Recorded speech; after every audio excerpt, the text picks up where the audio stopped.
Conference matchup. The Broncos welcome the Badgers of Lake Geneva Badger High School. Ladies and gentlemen, at this time, please rise and remove your caps as we honor America with the playing of our national anthem. Joining the Bronco Pep Band tonight are members of our feeder school programs.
Good evening, ladies and gentlemen. Welcome to Union Grove High School tonight. Football from the Southern Lakes Conference. Matt Peck, Elijah Vinksalada, here from beautiful Racine County. Big one in store here tonight. It's the Southern Lakes Championship. We have 8-0 Badger High School from Lake Geneva and 8-0 Union Grove. Union Grove looking to do something they haven't done in a while since 2021, take down Badger. And this would to win the conference, their biggest game of the year, and has a team that just most recently won a state championship a couple years ago on the field here, and it's a good chance. Excited to be with you guys here. Badger's second appearance on the network tonight. Badger will take the ball first to begin the first half. Oh, we're starting before 7, huh? It's 6:58 right now, local time. So A.J. Corba and Oliver Scheid are the ones back to receive for Badger. And Badger, we get to watch that fun little offense that we've always been looking forward to.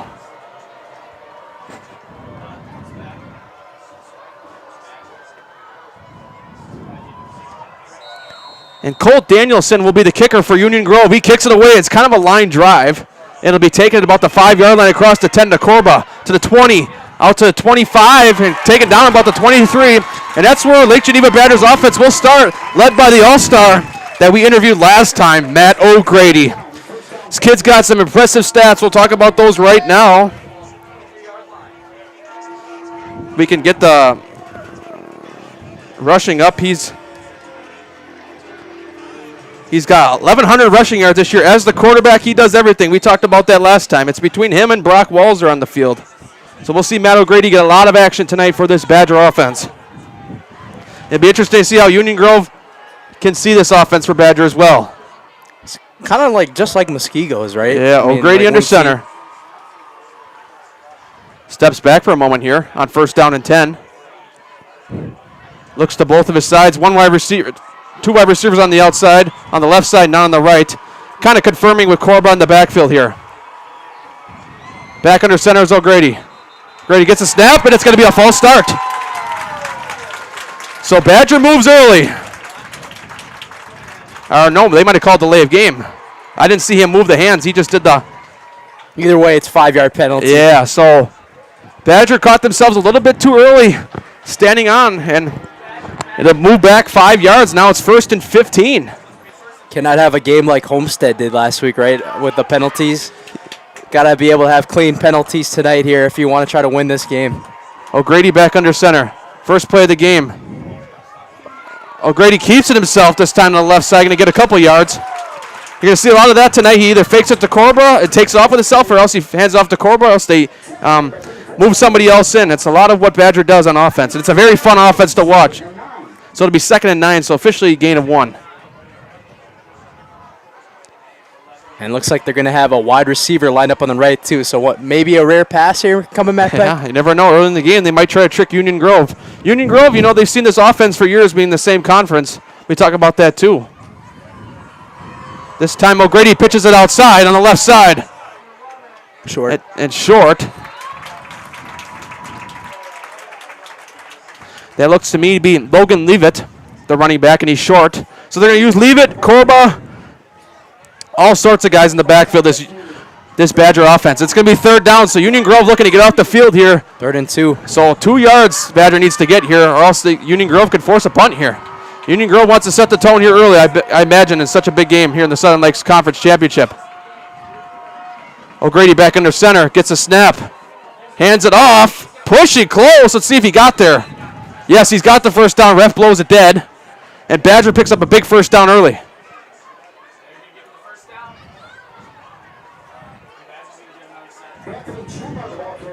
Anthony Chelmer on the ball carrier that time for Badger.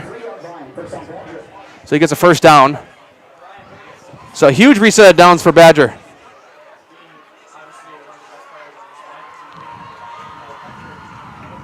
O'Grady back under center here. It pitches it back out of the outside. Room on the right side. Cutting down. Still on his feet.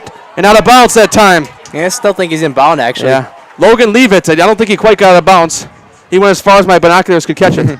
So he gets the first down. So another quick first down for the Lake Geneva Badger offense. You know, it's a funny thing. What? You know how I had to use the binoculars last week too? I had a hard time like trying to zoom in, and like it was like you they know, get like blurry at times. These are military clear. ones too. Yeah. So Badger looks back towards the sideline right now. 2 first downs converted on this drive. They're close to midfield now. 1 wide receiver will be set up for Badger on the left.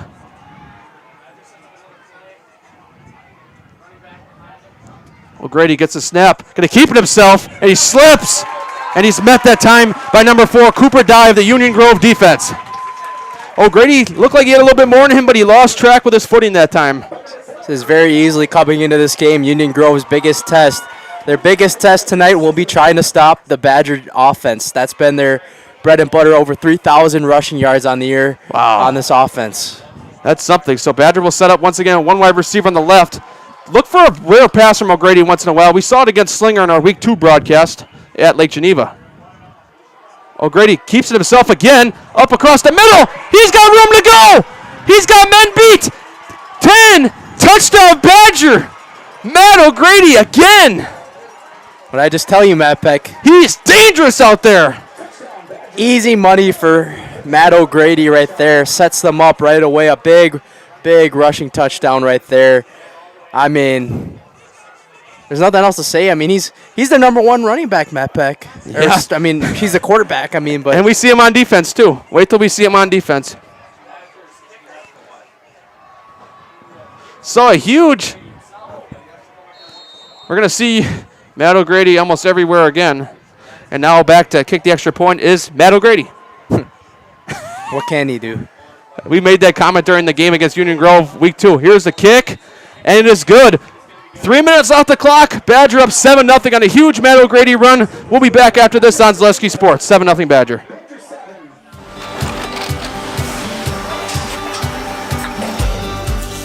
Good day. My name is Ken Hyman, and welcome to Nasonville Dairy here in central Wisconsin, Marshfield, Wisconsin, as a matter of fact.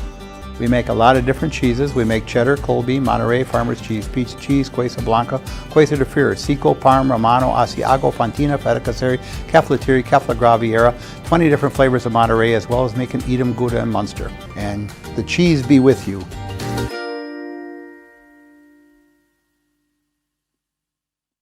All right, back. Back here on Zaleski Sports. Badger getting the fireworks started. They nearly were pivoted on 3rd down, but they got a couple first downs and then a huge run from Matt O'Grady. Able to come through and gets it all the way across, and Badger early 7-0 lead. And that's their bread and butter, like Elijah talked about, their running game. And Matt O'Grady himself, the quarterback, the kicker, the safety. I think he knows that we're here, so he wants to be in the house again. Yeah, I think he enjoyed it last time. He was very polite when he was in the house. I think he's like, hey, I heard Zaleski Sports is here. I saw the Facebook post and the Twitter post. I'm going to play a good game tonight. He's the Badger version of Ben Vergis. Yeah, there you go. So O'Grady, speaking of O'Grady, kicks it off. Now he'll be taken out of the back of the end zone and a touchback. Gonna have to be a tone-setting drive right now for Union Grove. I mean, Badger smacked them in the mouth in the first 3 minutes with that run game early. It's gonna be a game of responding for Union Grove. They got a lot of talent on their offense. They like to pass and run, close to 2,000 rushing yards on the year for this offense. So Quinn Schultz, the starting quarterback for Union Grove, will come out. Quinton Martinez is the leading rusher for Union Grove. So we'll see passing and running out of Union Grove tonight. Badger mainly running. Snap here. It'll be a snap to Martinez in the backfield, taken down, read well. Maybe a gain of 1, maybe 2 if they're lucky. So kind of a good set stowing drive right there.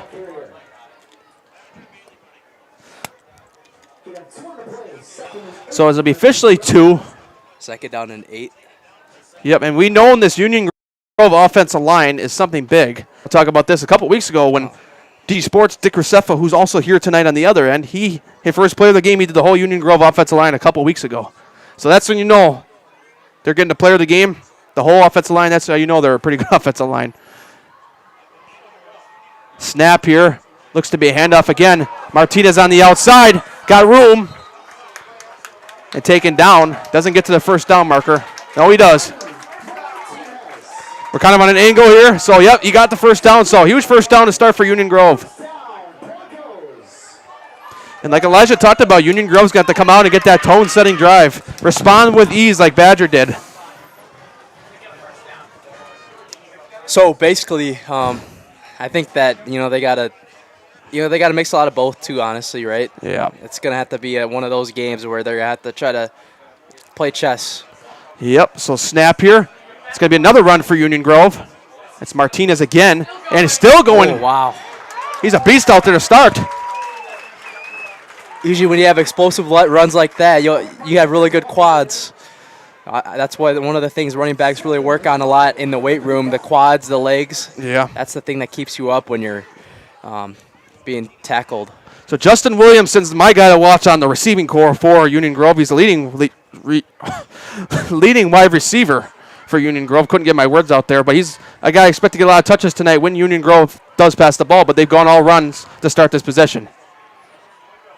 Here's the snap. Another run to Martinez, and Martinez met that pretty well that time. That's number 2 on the tackle, A.J. Corba. Sorry, never mind. Number 22, Uriah Ochoa. I saw the 2, and I'm like, So, no, that was Ochoa on the tackle. So, it'll be a huge third down coming up for Union Grove. They only got 1 yard, though. They got to get to the 40-yard line. Honestly, I think you keep pounding it here. Yeah. Martinez has been able to turn those legs, like I said, strong legs with that weight room.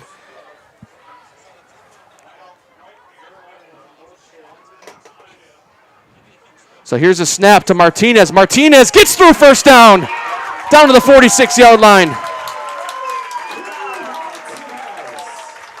And one name's to watch on this Broncos team, and you're going to recognize this last name from somewhere else, Fletcher. That doesn't sound familiar. Yeah, Fletcher, Brian Fletcher came over. He's not the head coach of Union Grove. I believe he's on the staff. Saw him on the field. Yes, he's on the staff for assistant coach for Union Grove, but he resigned as Racine Horlick head coach over the offseason. He transferred his kids over to Union Grove here now, and he's over here at Union Grove now with some of his kids. So he's also on the staff for Union Grove. So big veteran name, and probably part of the reason why Union Grove is sitting where they are, 8-0, having another football-minded coach on the field who was pretty successful at Racine Horlick. Here's a Schultz, going to go deep. It's going to be a chance, and incomplete, but there was a flag thrown. That was a really good ball right there from Schultz. Looked like he had it in his hands right there for a sec, but we'll see what this flag is. One thing I like about the Badger defense there is they played the ball. They didn't try to push them to the ground. They played the ball to try to go for the interception. Because you don't play the ball, you're likely looking at a pass interference.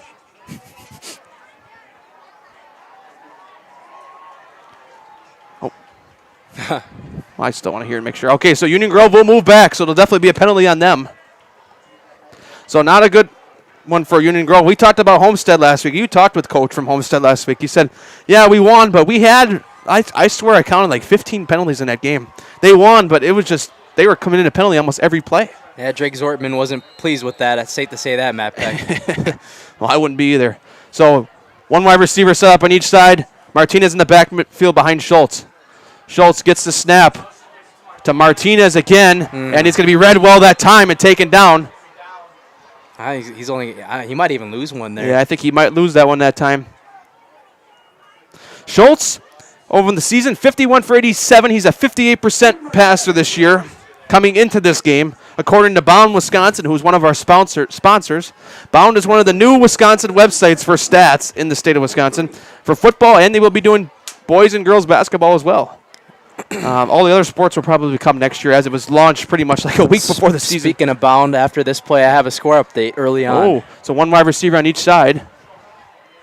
Schultz gets the snap here, hands it off. Martinez on the left side, going to have to cut room on the outside, out of bounds at about the 47.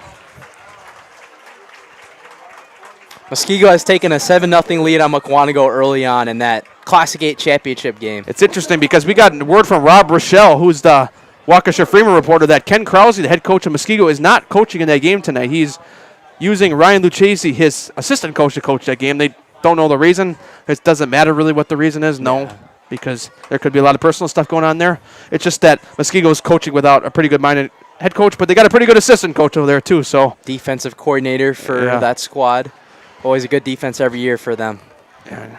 So it'll be 3rd and 8. One wide receiver step each side, expecting Union Grove to probably pass here. Two guys motion back to the right side. Schultz gets a snap. Martinez. And he's going to be swarmed by a bunch of Badgers that time. Going to have to punt. And it looks like they're going to have to punt. He gets to the 50. Unless Union Grove wants to play with marbles early on, I expect him to punt. Fake punt? I don't know. You never know, but in high school, that can catch teams off guard. After what you saw last drive, a quick 3-minute drive for Lake Geneva Badger and Matt O'Grady, as he cruised, I think you still punt it here and try to trust your defense. Yeah, just pin him down. Just in case, I would too. And they're standing out there discussing it. You think a play clock's got to be involved here, unless they're going to try to jump them off sides. We'll see what they do. If you see the guy line way back up, you'll know they're punting. But it's 4th and 7, so I don't know, Elijah. I think they might try to go here. Yeah. Two wide receivers on the right, one guy in the backfield. We'll see. 4th down here. Oh. And he's trying to get him to move. They almost moved on the Badger defense. I think this is just the clockwork. And they'll end up punting here. And, yep. They call timeout. It's just going to be a delay game, yeah. So they're just going to run the clock down, and they'll just go back 5 more yards and punt it. Wasn't sure what they were going to do there, but after all, it kind of makes sense. It's kind of early in the game to sit there. But obviously, if Badger goes up dangerous 14-0, then I think you got to start considering. It looked like for a second, it looked like Badger was ready to pressure too, but one of the safeties had to be careful there. He looked like he was about to rush the line of scrimmage.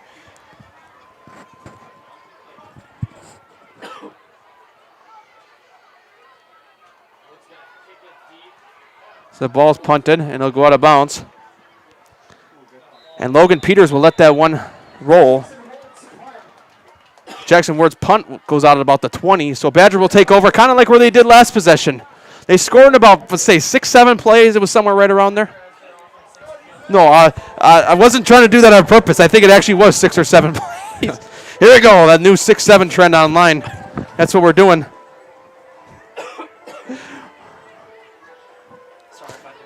Maybe someone will screen record me and be like, oh, he did it. We got him in the bait. All right. 1st down and 10 for Badger. They'll take on the 15-yard line here. Second possession with the ball today. Or farming in the Big 2025. Yeah, you're right. O'Grady has one wide receiver on the left, one on the right. Split wide receivers and really no one in the backfield. See what he has up his sleeve here. O'Grady is a heck of an athlete. We talked about it last possession, what he's been able to do, even including our last game against Slinger that we had on Badger. And this time it's a handoff to the middle. And that's going to be, make sure I got that, number 13, Anthony Chandler. We saw him get a lot of touches that Week 2 game against Slinger as well. 56-17. That was probably the most surprising game of the season in Wisconsin. People thought Slinger and Badger could possibly be the game of the year. And Badger went into halftime, I think, 28-3. Better yet, I think 14 or 21-0 at the end of the first quarter. So they did a lot of things special. So here on 2nd down, O'Grady under center. O'Grady going to be taken down, kept it himself, but Union Grove's defense reads all over that one. Yeah, and we got a flag, and what happened here? And it's Mason Sevenson with the tackle, and then we got an after the play flag. Look to your right on your. I might have it actually. I think I might be in sportsmanlike conduct. It's at the end of the play. The lineman back there. Oh, yeah, we saw an unsportsmanlike conduct win the right side if you go back. So it's probably going to be on Badgers, so it's going to push them back even more if you're a Broncos fan. Let's see what the call will end up being here. Let's see who it'll go against as they both are simultaneously wrestling with each other on the right side. You know, this is a big game in conference. Let's see if we got the call here. It's going to be personal foul against the offense. So you're right, Elijah. Yep. Just can't do that right there. And all penalties trying to catch up a little bit to Badger now. Yeah, we saw that last week. Even like we talked about a couple minutes ago, Homestead was in the lead. They had quite a few penalties against them. And later in the game, it almost came back to haunt them. Slinger got right back in that game. So it'll be second down. Well, I think it's third down now they're signaling. 3rd and 15. So one wide receiver on the right for the Badger offense. O'Grady gets a snap. He pitches it to the outside. Room on the outside. There he goes. Take it down. Wow. And a first down for Badger. That's Logan Leavitt. Couldn't have drawn that up any better, Matt Peck. Matt O'Grady, known for that famous toss in the back, and he just tosses to Leavitt. Chandler, we've seen it already, and that's kind of what fools the defense. And what a first down for Badger. So, reset of downs.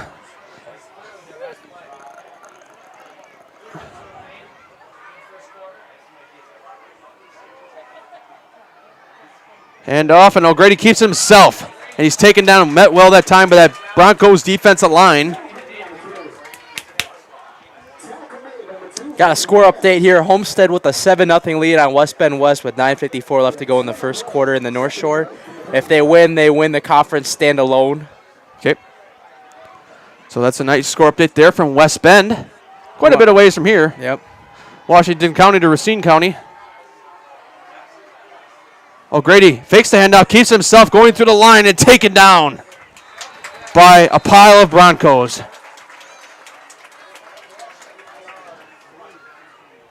So it'll be third down, and they got to get to the 39 for a first down. But Badger, most recently, just a couple moments ago, 3rd and 15, no problem. They get 17-yard rush.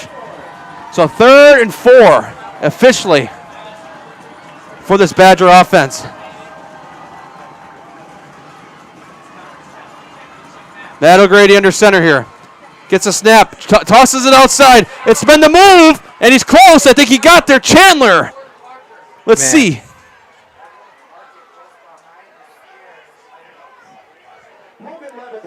Logan Levitt, sorry. Ooh. Short, just by a yard, so it'll be 4th and 1.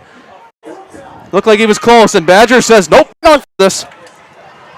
For now. 4th down and 1, basically an inch probably. Sneak! Oh, I don't know if he got there. Hold on. Let's see, where did they spot him? Let's see. They're talking about it.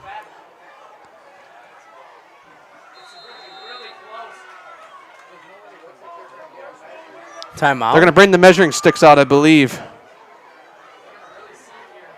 They have not made a ruling yet if it's going to be a first down, but that'd be a heck of a stop for Union Grove if they can get out the field here in Badger territory.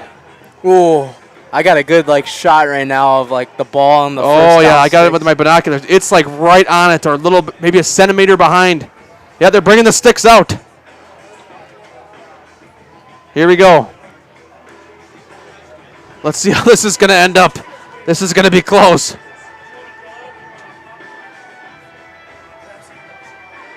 And there's and first down, Badger. Just by a hair, they get the first down. Wow. Yeah, that was very, very, very close there. That's about as close as you can get right there. No margin for error right there on the sticks. Oh, are they going to look again? No, wait, they're looking again. Hold on. They're making sure they have everything lined up right.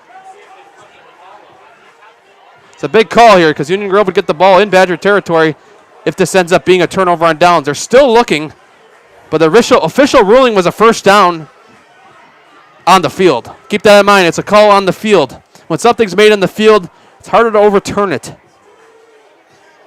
So now it's a discussion.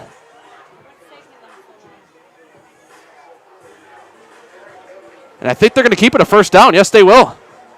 So Badger, just with the sneak of a hair, goes for it in their own territory and gets the first down. Matt O'Grady and the keeper. It's kind of like a tush push there, it almost looked like. It looked like they got him right away, though. Yeah. But Union Grove's defense, just a little close there. It was close. So a reset of downs for Badger. It'll be first down from the 40-yard line. Hands off this time.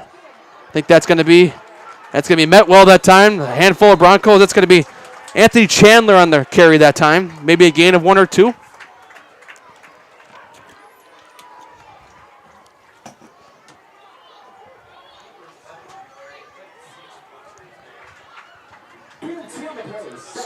So it'll be a gain of 2.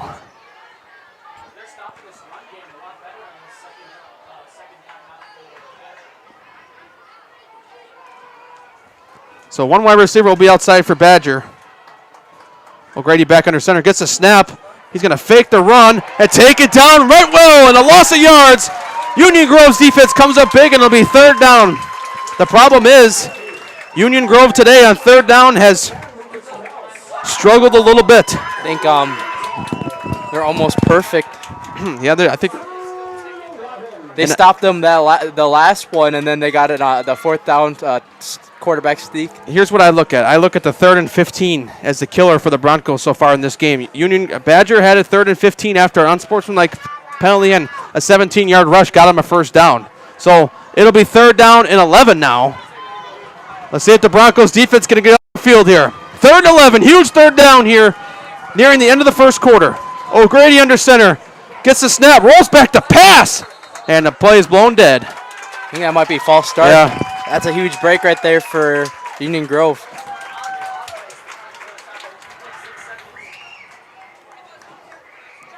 So now, I mean, the clock might still continue to roll after the flag, right? So that might be the end of the quarter. Yeah, so let's see. They're going to roll the clock, and then Badger's going to take it to the end of the quarter. So, ladies and gentlemen, we head to the end of the first quarter. 7-0 Badger leads. We'll be back with more after this on Zaleski Sports. Get more sales, more customers, more employees, more community support. Let Zaleski Sports help you today. Our advertising rates are less than what you have in your pocket now. People just like you watching this broadcast are your next customer or team member. Plus, you'll have the satisfaction of making sure that our light continues to shine on these student athletes. Use the phone in your hand. Email us now. Hey, you're tuned in to Better Halves. Skip, I love my hometown, and I want a health plan that feels the same way. So, what are your favorite local date spots? Oh, yeah, I know like all the date spots in Eau Claire. Jane, I'm Steve from Security. I've lived here in Wisconsin my whole life, and that means I understand your health coverage needs better. By the way, Doug, it's Eau Claire. I have a dozen Eclairs in my dressing room. All right, back. Ladies and gentlemen, we're back here on Zaleski Sports. Matt Peck, Elijah Vinkslot from a packed Union Grove, Wisconsin. Sellout here in Racine County. Not far from the fairgrounds. So it'll be 3rd and 16 now for this Badger offense coming out of the break. They converted 3rd and 15 on the same possession earlier. O'Grady rolls back to pass. Down the field. Got him out open. Caught to the 30. Wow. Big plays by O'Grady again. A surprise pass. And these third downs are really the reason why Badger's winning this game so far, Matt Peck.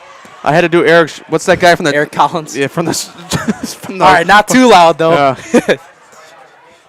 See, I gotta prepare my voice for our game next week, wherever we're gonna be. Probably. I'm sick right now, so. See, when Badger passes, it's a big deal because they don't do it very often. We're outside. Ooh. Got room. Leave it. Leave it still in bounds. Take it down out of bounds right at the chains and almost took somebody out the sideline. I think it'd be good enough for a first down.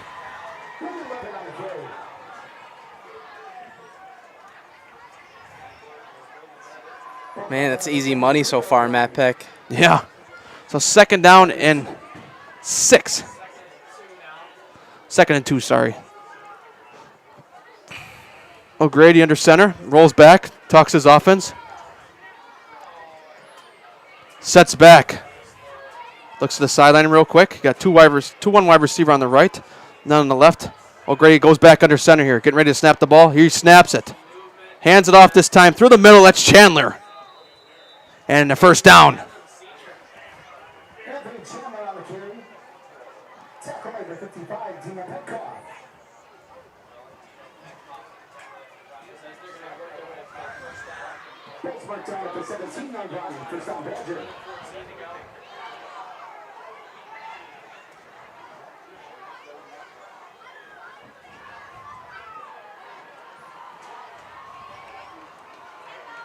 So Grady moves back under center.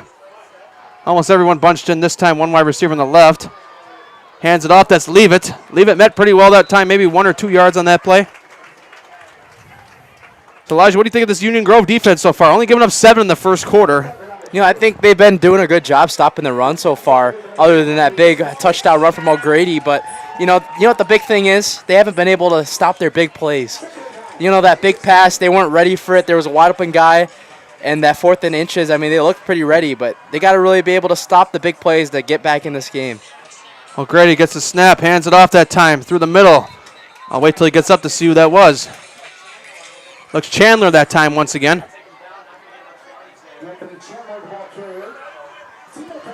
So Badger driving in the red zone once again, looking to go up 13-0 here. Maybe another pass coming here. So 3rd and 6.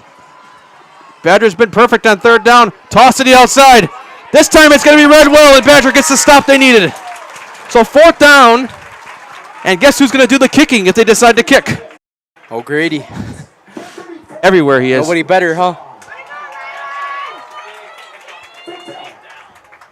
I mean, we saw Union Grove's kicker try 45-yard field goals pregame, but this is Badger. I think they're just going to keep the offense. Really? No special teams here. All right. For now. We'll see what Hensler decides to do here. By the way, head coaches of both teams, Matt Hensler, well known, and Craig Mickland, the head coach of Union Grove. Union Grove has come a long way since a couple years ago. And timeout. Let's see who's going to be a timeout by. It looks like, wait for the PA announcer here. Timeout the Union Grove. I kind of figured it was that way from the looks, but I just wanted to make sure. But so Union Grove burns their first timeout of the half. 7-0 here. Badger leads. 9:29 remaining here. It'll be a 4th down and 6 when we come out of the timeout here. It will be interesting to see what Badger does. What do we got here, Elijah? You ready for this? Muskego's up 21-0 on McWanago, and they're really tasting that conference right now. Wow. Everybody even said to us, why aren't you at McWanago tonight? So far, we got a better game here right now. Oh, Hamilton in a possible trap game, almost heading into the 2nd quarter, 8-6 lead over Brookfield Central right now. Brookfield Central fighting for playoff lives. They're a 7-seed projected right now. Oh, by the way, right now, Union Grove is projected a 2-seed. Get a win tonight. They could possibly be a 1-seed. Badger's projected a 2-seed. Right now, Union Grove would host Greenfield at home next week if it stands tomorrow morning. And Badger would host Sun Prairie East. So that's according to Andy Lavoie, Playoff Matrix, who's done a really good job this year. So we kind of been tracking all year who's going to play who, possibly in the playoffs. So 4th and 6. They're going to go field goal now for O'Grady. So a field goal will be kicked here. Let's see if we can get a block in here possibly from the Union Grove special teams. They could use a set of tone here.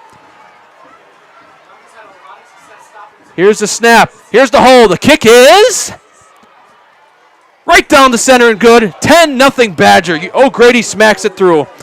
We'll head to a break, ladies and gentlemen. Badger takes a 10-0 lead. More football coming your way after this on Zaleski Sports. At Ridgestop Exteriors, we're more than your average home improvement company. We're your neighbors, and for over 20 years, we've been trusted and proudly serving right here in your community.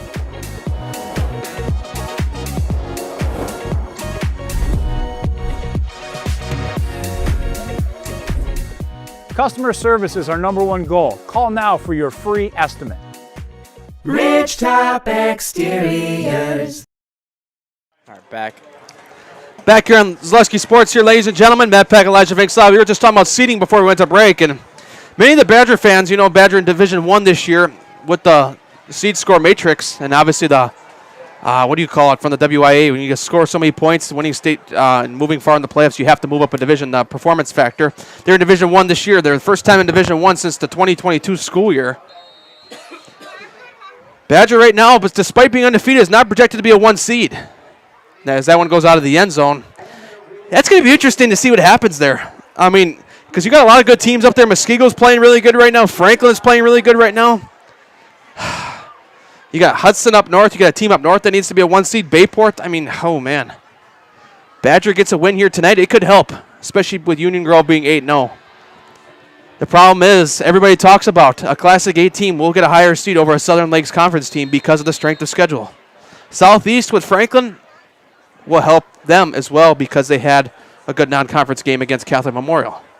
Badger played Slinger in non-conference, though, keep in mind, so I'm not knocking them. They played a pretty good non-conference team as well. So we'll see how it goes tomorrow morning. 1st and 10 for Union Grove, by the way, from the 20-yard line, 2 wide receivers on the left. Handoff to Martinez on the right side. Martinez going to be met at the line of scrimmage. Take it down.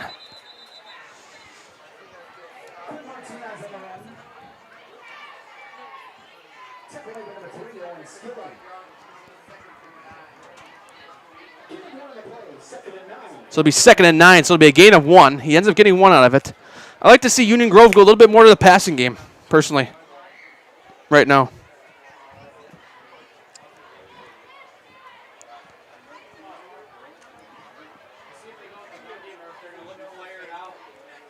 So they'll go 2 wide receivers on the left now. Martinez in the backfield next to Schultz. Schultz gets the snaps, looking to pass, rolls back, rolls to the right now, trying to get out of traffic, looks to keep it. He'll go on the sideline and take it out of bounds about the 27-yard line. He'll gain about 6 there, though, a good chunk of yards, and he'll send down 3rd and about 3 or 2 here. So Schultz able to be mobile there and get out of the pressure from Badgers defense. So Anthony Chandler, the running back for Badger. Badger's got a lot of two-way players over there. He shoves him out of bounds. So it'll be 3rd down and 2 from the 28-yard line. About 27.5, 28. Badger, Union Grove just needs 2 yards here, but Badger's defense has been pretty strong to start this game. 3 wide receivers on the left, 2 on the right. No empty backfield for Union Grove. And a flag is blown. Ooh. It's going to be a false start against Union Grove. And something that exactly you did not want there just happened.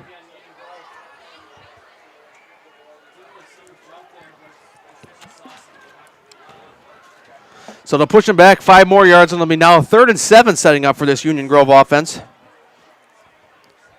Union Grove, in my opinion, they just need to take the ball slowly down the field, get chunks of yards at a time. You don't need the home run shot. They're only down 10-0 here. It's not like it's a blowout. I'll just say this for Union Grove's sake. They're in the game more than what Slinger was in Week 2 against this Badger offense and defense. It might be because they know each other a little bit more, considering they play each other every year, but Badger and Union Grove Badger and Slinger played each other the last couple of years. 3rd and 7 now. Schultz to the right side is caught and pushed out of bounds. It's going to be caught to Quinton Martinez, the running back. Let's see if they give him the 1st down. It was close. It will be a 1st down, so Union Grove converts on 3rd and 7.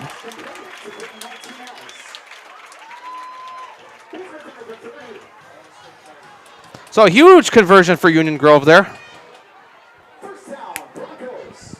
And we'll do it like the Packers. That's another.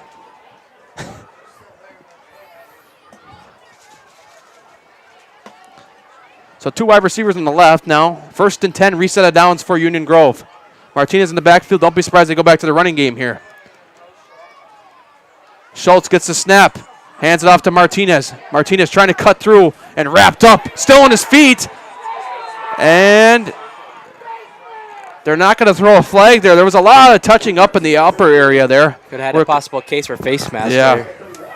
I was waiting to possibly see a flag there, and there wasn't. So it'll be 2nd and 9. Martinez gains 1 yard on that play.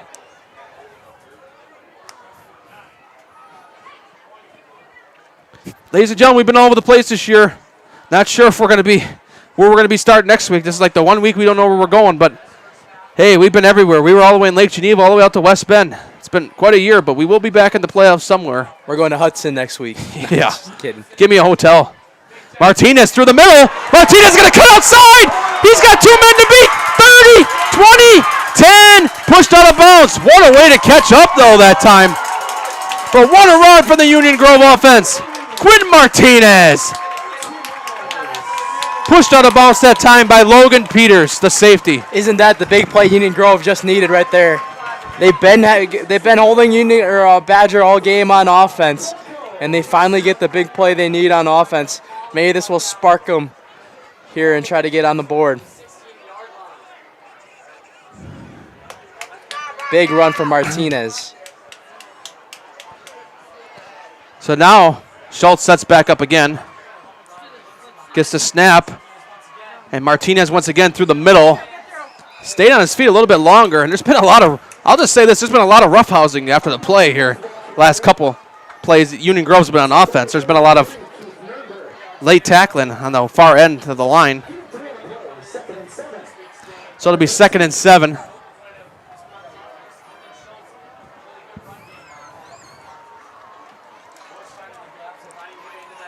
Milwaukee Area High School Sports, it's been a pleasure. Matt Peck, Elijah Vink-Salata.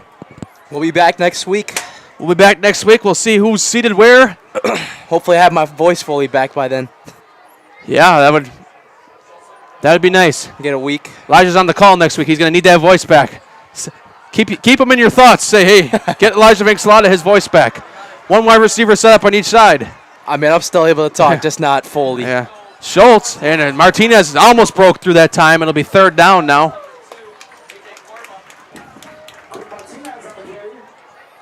In Union Grove, they knew this was a special game tonight. They understood the assignment. We don't have 7 cameras here like some other broadcasts, but we would pan view the stadium and say, hey, there's a lot of people here tonight. Well, yeah, we looked before the game. We took our daily stroll with the coaches down the field. Yeah, you're right. And we saw the whole sellout. There's only a few empty seats. I don't think there is now. 3rd down and 3. Union Grove could still get another 1st down here. Oh, we got a movement. Let's see. It might go against Badger. Yep, it's offsides against the Badgers. So it'll be a 1st down. So Union Grove didn't even need to run a play to get a 1st down.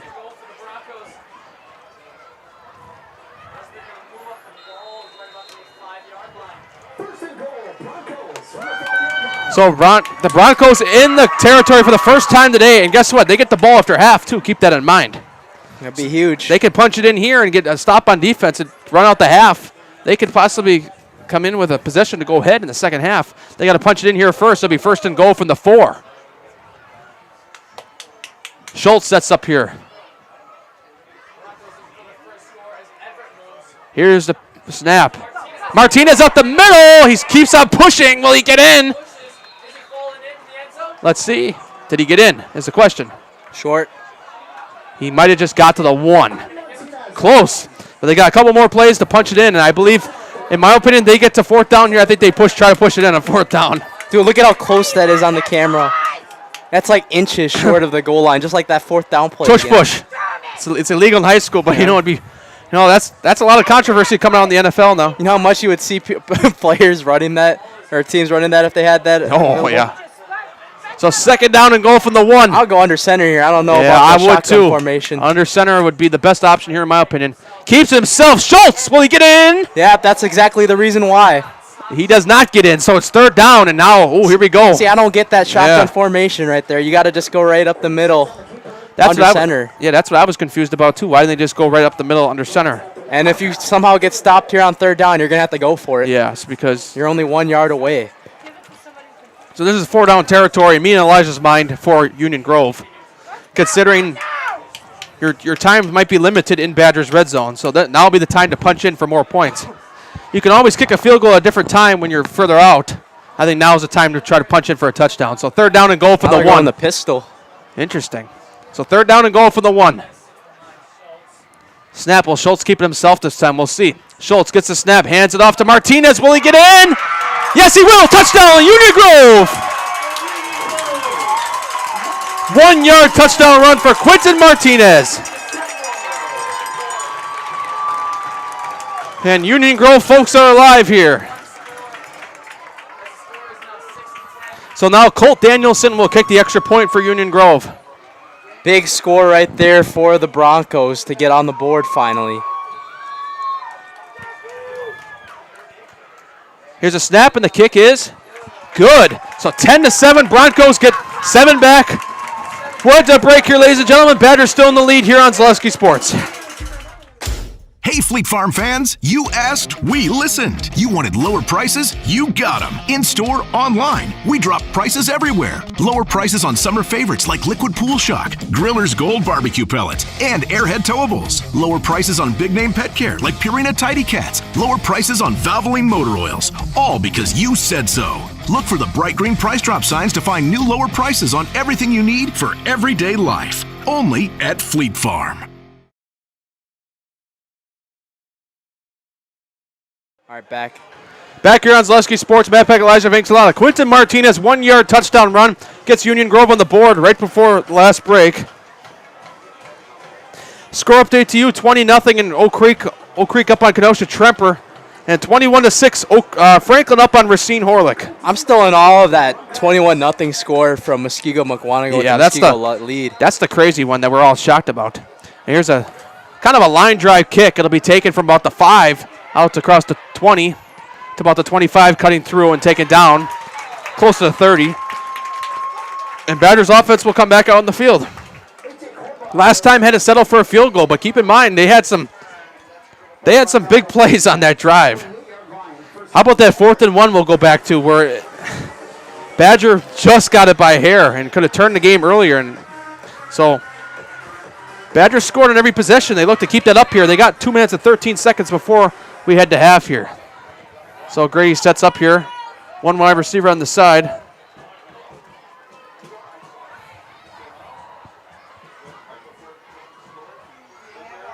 And a handoff through the right side. No, outside. No, I was tricked that time. And here we go. We got a man to beat. 30, 20, 10. And right off the bat, a touchdown for Badger. Oh, my goodness. Oh. What a celebration right there. And that's Oliver Shade. Wow. I lost him on my binoculars. And I'm like, wait a minute. He still got the ball. So Badger. It's not the way you want to come back out if you're Badger in no time responds with that huge run. When I tell you, big plays are ruling this game for Badger so far. They're really making them pay. What was that? Almost an 80-yard run right there. Monster plays for Badger. This is why they are a top 10 team in the state, folks. And they're going to be a problem in the D1 playoffs. Oh, yeah. And there's a lot of good teams in the southern region. Like, imagine if you put Muskego against Badger.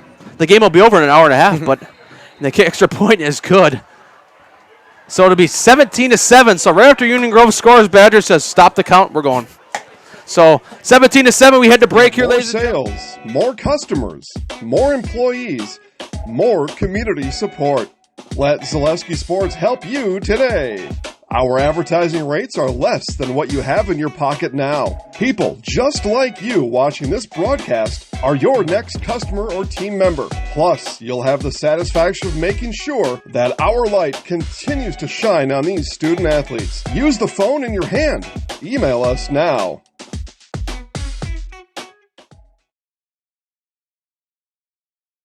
They might be resting. Back here on Zaleski Sports, let's say about an 80-yard touchdown run from Oliver Shade right after Union Grove score. So it's 17-7 Badger now. Badger, didn't like the defensive effort on the last one, so they brought it like, let's just go out and score again. So 17-7 is our score here with 2 minutes remaining here in the second quarter. So O'Grady will kick it off here, and it'll be a line drive kick right at the 3-yard line, taken out across the 10 to the 15 to the 20. Oh, through the middle. Do we have more fireworks? And there's a flag thrown on the kickoff. I believe that's going to be on Grove. And it's probably going to be on Union Grove, so we'll see.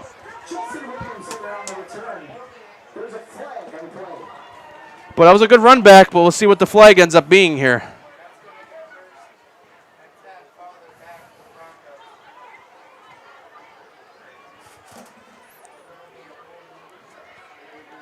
So they're They waved it off, so no flag. So Union Grove will start off with some pretty good field position here. Huge break right there.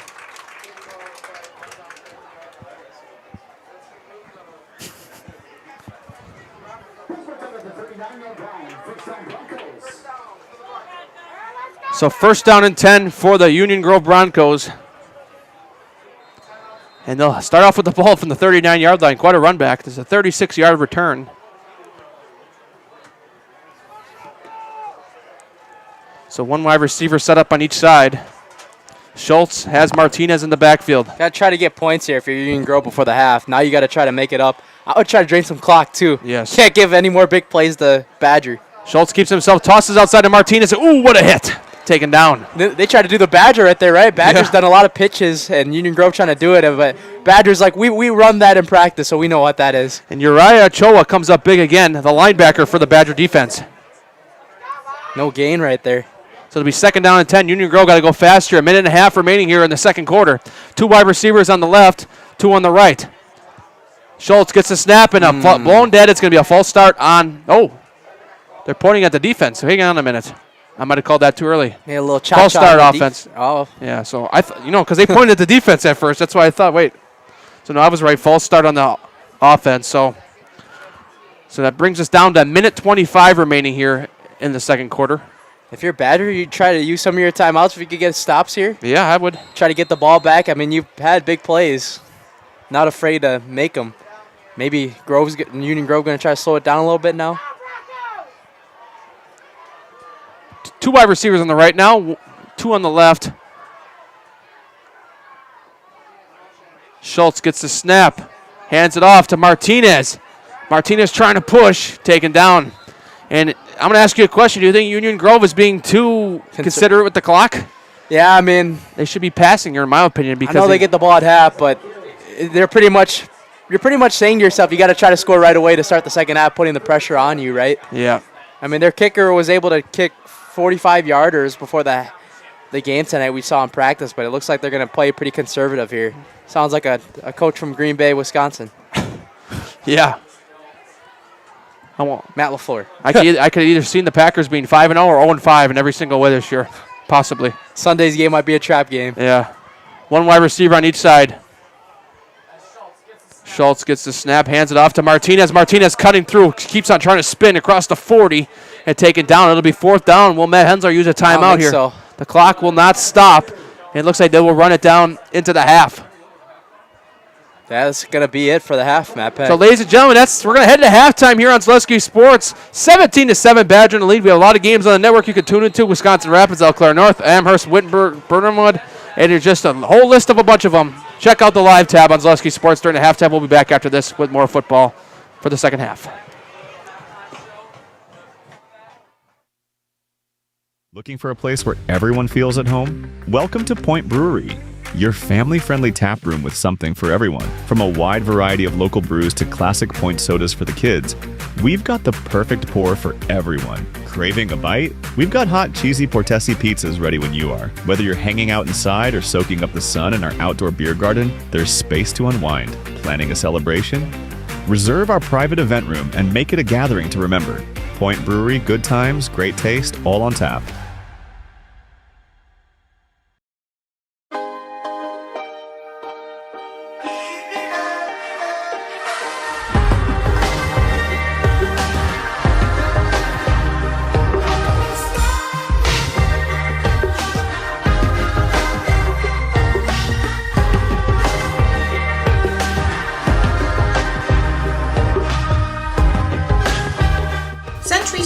Benefit Realty, where you pay less for full service. Benefit-realty.com. Hey, Fleet Farm fans, you asked, we listened. You wanted lower prices? You got them. In-store, online. We drop prices everywhere. Lower prices on summer favorites like Liquid Pool Shock, Griller's Gold Barbecue Pellets, and Airhead Towables. Lower prices on big name pet care like Purina Tidy Cats. Lower prices on Valvoline motor oils. All because you said so. Look for the bright green price drop signs to find new lower prices on everything you need for everyday life. Only at Fleet Farm.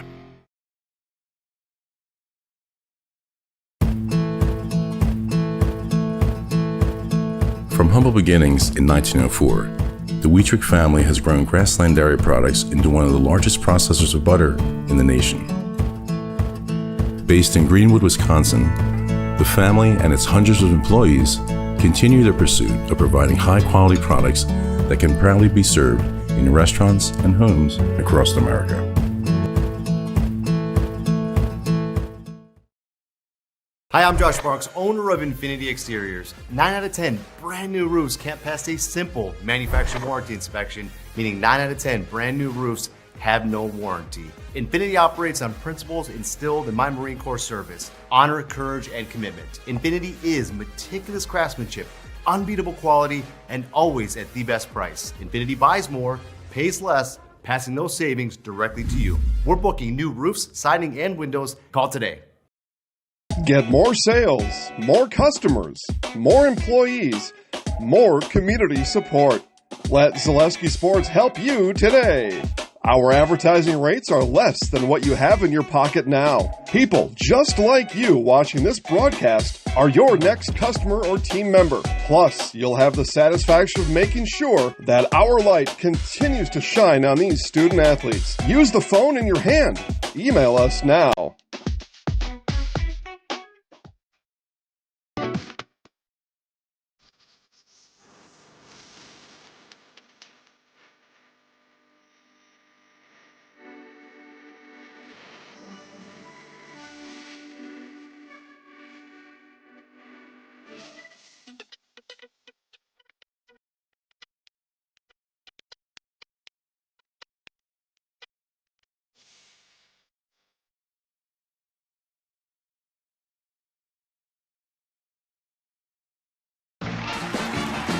We're back with better halves. Jane is looking for a better health plan. Jane? I need someone who'll make time for me. So, how would you two get to know me? You want time? I'll keep you on hold all night long. He sounds gross. Jane, I'm Steve from security. I won't treat you like a number. I've got award-winning service and coverage made just for you. Now that's better. Next up, networks. Get more sales, more customers, more employees, more community support. Let Zaleski Sports help you today. Our advertising rates are less than what you have in your pocket now. People just like you watching this broadcast are your next customer or team member. Plus, you'll have the satisfaction of making sure that our light continues to shine on these student athletes. Use the phone in your hand. Email us now.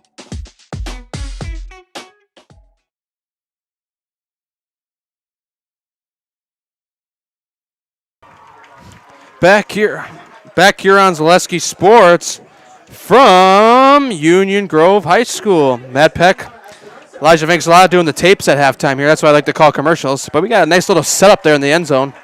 What do we got? The racing sausages here and blow-ups.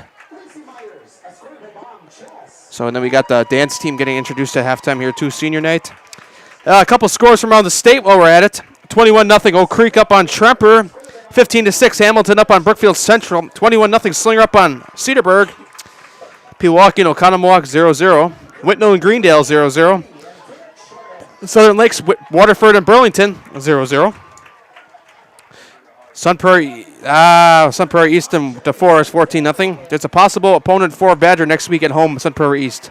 22-0 Keller Moraine up. Nope, Arrowhead up on Keller Moraine. I didn't want to shock the world there for a moment. And big update from Quantico. It's a 35-0 Muskego lead. Man, who would have saw that coming? So, yeah, it's kind of around the state. And we got a close one here, ladies and gentlemen. 17-7, and Union Grove will get the ball after half. We'll run through a little bit of scoring here before what happened during the game.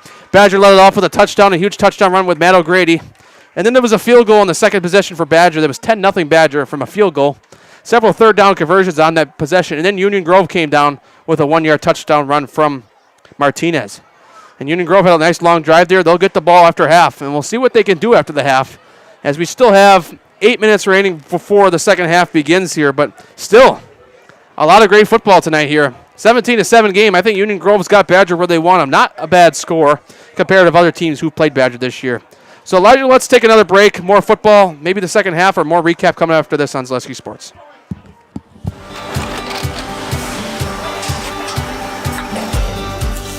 Good day. My name is Ken Hyman, and welcome to Nasonville Dairy here in central Wisconsin, Marshfield, Wisconsin, as a matter of fact.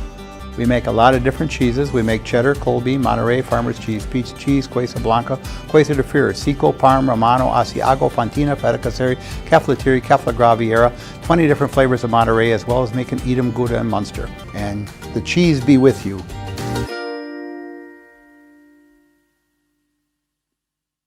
Get more sales, more customers, more employees, more community support. Let Zaleski Sports help you today. Our advertising rates are less than what you have in your pocket now. People just like you watching this broadcast are your next customer or team member. Plus, you'll have the satisfaction of making sure that our light continues to shine on these student athletes. Use the phone in your hand. Email us now. Hey, hey! You're tuned in to Better Halves.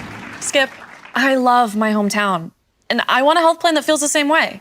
So, what are your favorite local date spots? Oh, yeah, I know like all the date spots in Eclair.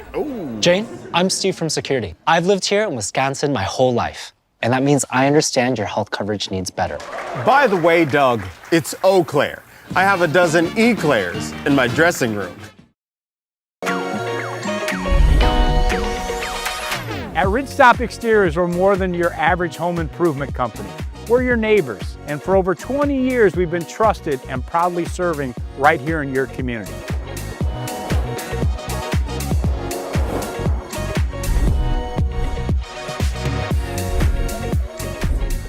Customer service is our #1 goal. Call now for your free estimate. Ridgetop Exteriors. Hey, Fleet Farm fans, you asked, we listened. You wanted lower prices? You got them. In-store, online. We drop prices everywhere. Lower prices on summer favorites like Liquid Pool Shock, Griller's Gold Barbecue Pellets, and Airhead Towables. Lower prices on big-name pet care like Purina Tidy Cats. Lower prices on Valvoline motor oils. All because you said so. Look for the bright green price drop signs to find new lower prices on everything you need for everyday life. Only at Fleet Farm. Get more sales, more customers, more employees, more community support. Let Zaleski Sports help you today. Our advertising rates are less than what you have in your pocket now. People just like you watching this broadcast are your next customer or team member. Plus, you'll have the satisfaction of making sure that our light continues to shine on these student athletes. Use the phone in your hand. Email us now.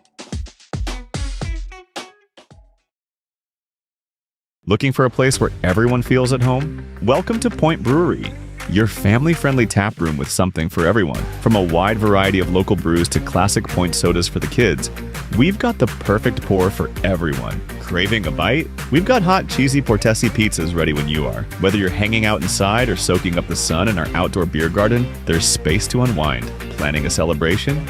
Reserve our private event room and make it a gathering to remember.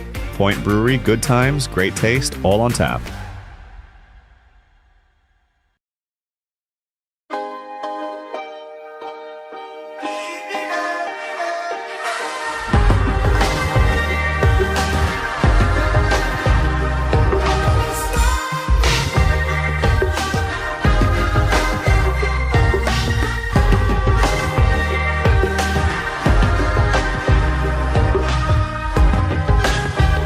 Century 21 Benefit Realty, where you pay less for full service. Benefit-realty.com.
All right, Matt Peck back here on Zaleski Sports here from Union Grove High School. 17-7 lead for Badger here at half. We got about none of the teams have come back out yet, but according to the clock, we got about 2:45 before we begin the second half here. Hope you enjoyed watching our ads here so far. You always want to become a sponsor, reach out to our company, csr@zaleskisports.com, if you want to have your business advertised for the playoffs, for basketball season, for spring sports. Send us that email. You see it on the commercials, csr@zaleskisports.com. But today's game is sponsored by Bound Wisconsin. Be sure to check out Bound Wisconsin for scores, standings, and stats, and written content throughout the week. I get my stats from www.boundwisconsin.com, and you can too. It's the new WIS Sports. That's what I like to call it. The new WIS Sports. All the football coaches using that website for their stats. So standings on there, and you can even see a geographical map of where each game is in the state. It's kind of a cool feature. And also, ladies and gentlemen, I'm going to give a shout out here, but tomorrow morning, for the Milwaukee area folks, if you want to watch the WIAA football reveal show, that will be on My 24 Milwaukee. That's My 24 Milwaukee. That's channel 24 on some TVs. You can also go online on the WAOW website, WKOW website to watch those shows. Tomorrow's show is at 10 a.m. It'll feature news anchor, some WAOW, and Travis Wilson. So that's a reveal show tomorrow morning. Find out where your team is playing. Both these teams will be in the playoffs, so you'll find out. Both projected to be a 2 seed, like I mentioned earlier. Right now, Union Grove would host Greenfield, level 1 in the playoffs. Right now, Badger would host Sun Prairie East, and they both would be 2 seeds. Badger gets a win tonight. Maybe can make a case for a 1 seed. It depends. Muskego isn't going to lose, so not going to get help there. Franklin's probably not going to lose, not going to get help there, and you would have to resort to help from, let's see who the 1 seeds are right now. 1 seeds are Arrowhead, Franklin, Nina, and Muskego. Arrowhead's unlikely to lose, Franklin unlikely to lose, Muskego unlikely to lose, and Nina is playing Hortonville, who is 1-7. So Badger can make a case, and Wanakee is also 8-0 and has a 2 seed too. Badger's pretty familiar with Wanakee. They beat him in the state championship 2023 and took home the nice crown in Division II. As many Lake Geneva folks watch this broadcast probably remember that well. I remember the newscasts sitting in Champs Bar and Grill downtown and the whole fire trucks coming down the street celebrating Badger winning state. It was quite a scene in Lake Geneva. No, I wasn't there, but I saw videos of it. It's kind of cool. It represented the conference well. Union Grove, a couple years ago, a level 3 exit. It was the last time they were, let's just say, up to the level in the playoffs. They went to level 3 and lost to Keller Moraine the year before Keller Moraine won their state championship. So a lot of state championship vibes involved, and Union Grove here would probably love to see a state championship one of these days. If you're playing football at the right time, good football, maybe you can beat some of these good teams. But Union Grove not out of it yet, 17-7. They put 3 more minutes back on the clock, so we're going to take a break. One more break here, and we'll be back with the second half after this on Zaleski Sports.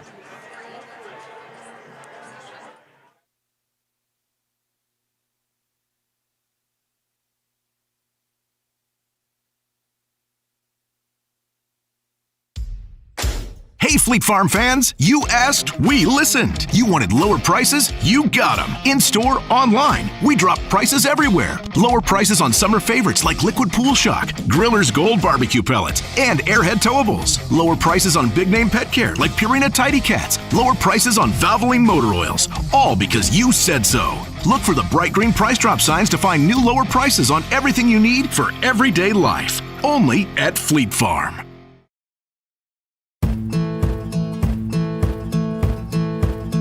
From humble beginnings in 1904, the Wheatrick family has grown Grassland Dairy Products into one of the largest processors of butter in the nation. Based in Greenwood, Wisconsin, the family and its hundreds of employees continue their pursuit of providing high-quality products that can proudly be served in restaurants and homes across America.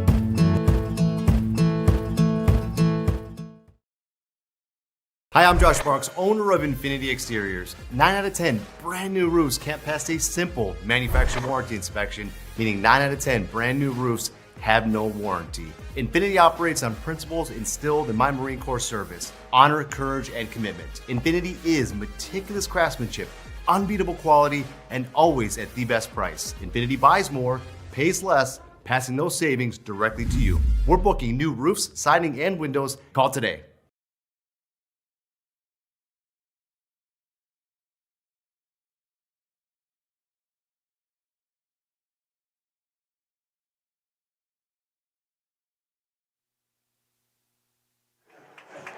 Back here on Zaleski Sports here from Badger High School.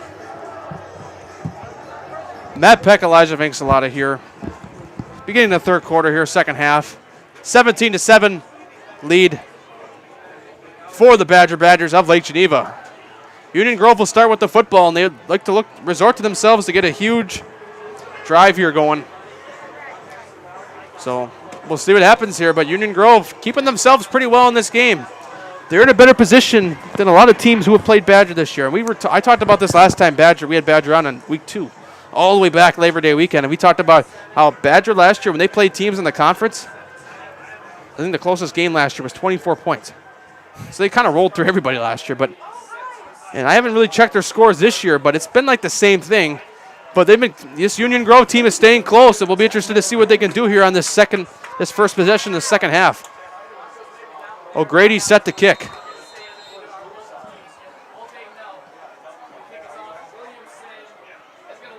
And Williamson will let it go out of the backfield, out of the end zone. And Union Grove will take over first and 10 from the 20-yard line.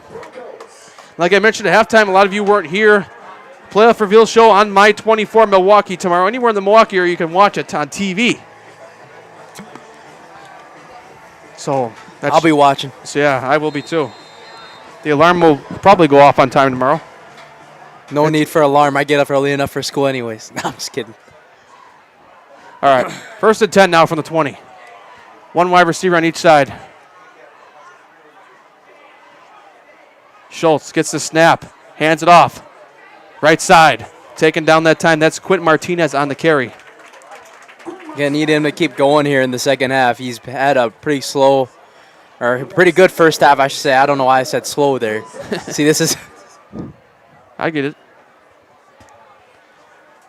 There's been some stoppages where Badgers met him at the line of scrimmage. There's been 1 or 2 plays where he's broken free and not gotten quite to the end zone, but he ran quite a bit of yards. So it'll be second down and 4 now. One wide receiver set up on the left. Martinez in the backfield. Schultz gets the snap, hands it off to Martinez. Martinez trying to cut, and he'll try to spin off, and will not be able to do so and take it down by a handful of Badgers, and it'll be third down right away. Like I said, you got to try to set the tone here. You deferred for a reason, right? Yeah. Deferred during the coin toss for a reason, and that's to try to get 7 on the board here, try to cut the lead down to 3 again. Got to really be able to stop those big plays if you can't execute here. So third down and 3 coming out of the huddle here now for Union Grove. They have to get to exactly the 30-yard line for a first down here. They go from the 27-yard line here. 2 wide receivers on the right, 1 on the left. Schultz gets the snap, looking to pass, rolls back, pass over the middle is incomplete, broken up, and a flag is thrown. It's probably going to be pass interference on the defense. A little bit of contact there, but at the same time, I thought it was broken up. But there probably was a little contact before broken up.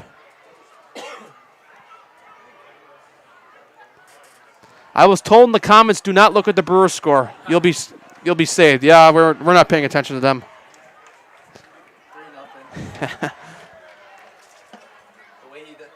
The way he described it made it sound like it was even worse. But with this Brewers team and the way they were hitting the series, that's a good point. Can 0.5 runs count? 3-0 lead for the Dodgers is like a 10-0 lead. Oh, wait a minute. What did they call? So it's going to be on Grove. Yeah. They're moving back. So it'll be a replay third down, but it'll be a penalty. So the comment section got active, and they said, don't look at the Brewers score. Yeah, you're right. When we're calling high school football, we thought maybe I put out a tweet earlier in the week. I say, you know how cool it's going to be to have NLCS and Brewers baseball? Just put us on your big screen. Yeah, put us on your big screen. The millionaires that can't hit a baseball, they can wait. We got some high school players who might be playing their last home game on the screen right now. Sorry, if you're a Wisconsin sports fan too, the Bucks home opener next week. Packers aren't doing too bad. Yeah, except a couple heart attacks. Yeah. 2 wide receivers on the left. Here's a snap. Schultz going deep, and it's way overthrown. So it'll be fourth down. So Union Grove set the punt here now.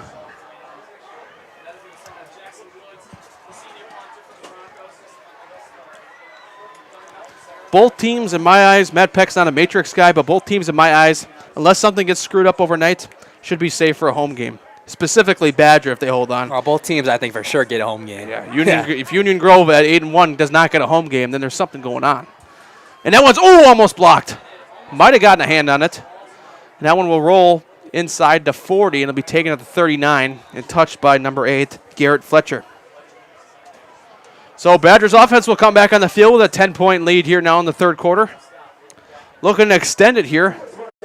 And we talked about in the first half just about how big this crowd is here tonight in Union Grove. I'm impressed. They know that their football team is big here in Racine County. It's got a good year coming. A lot of good Racine County football this year. Case has played tremendously well once again. St. Cat's is looking to go back-to-back. Waterford has a decent record as well. Burlington exceeded preseason expectations. Waterford and Burlington, speaking of that, are playing each other right now as we speak in Burlington. So Union Grove will take the field from their own 39-yard line. Badger, sorry. Matt O'Grady under center. Keeps himself, pitches it outside. And breaks off a couple tackles here. Cutting through the middle. Oh, my. He might got a man to beat. Here we go. 30, 20, 10. In the second straight possession, Badger scores on the first play. A touchdown from Brock Walzer. And just like that, a 23-7 lead for Badger. What I tell you again, big play after big play. What a special run right now this is for the Lake Geneva Badgers.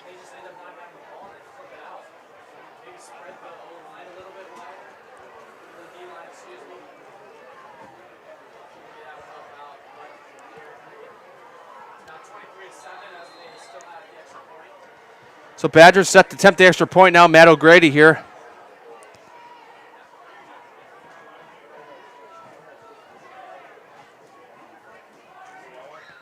And the kick is up, and it's good. It's a 24-7 lead for Badger. We head to a break here on Zaleski Sports. We'll be back with more football after this. Get more sales, more customers, more employees, more community support. Let Zaleski Sports help you today. Our advertising rates are less than what you have in your pocket now. People just like you watching this broadcast are your next customer or team member. Plus, you'll have the satisfaction of making sure that our light continues to shine on these student athletes. Use the phone in your hand. Email us now.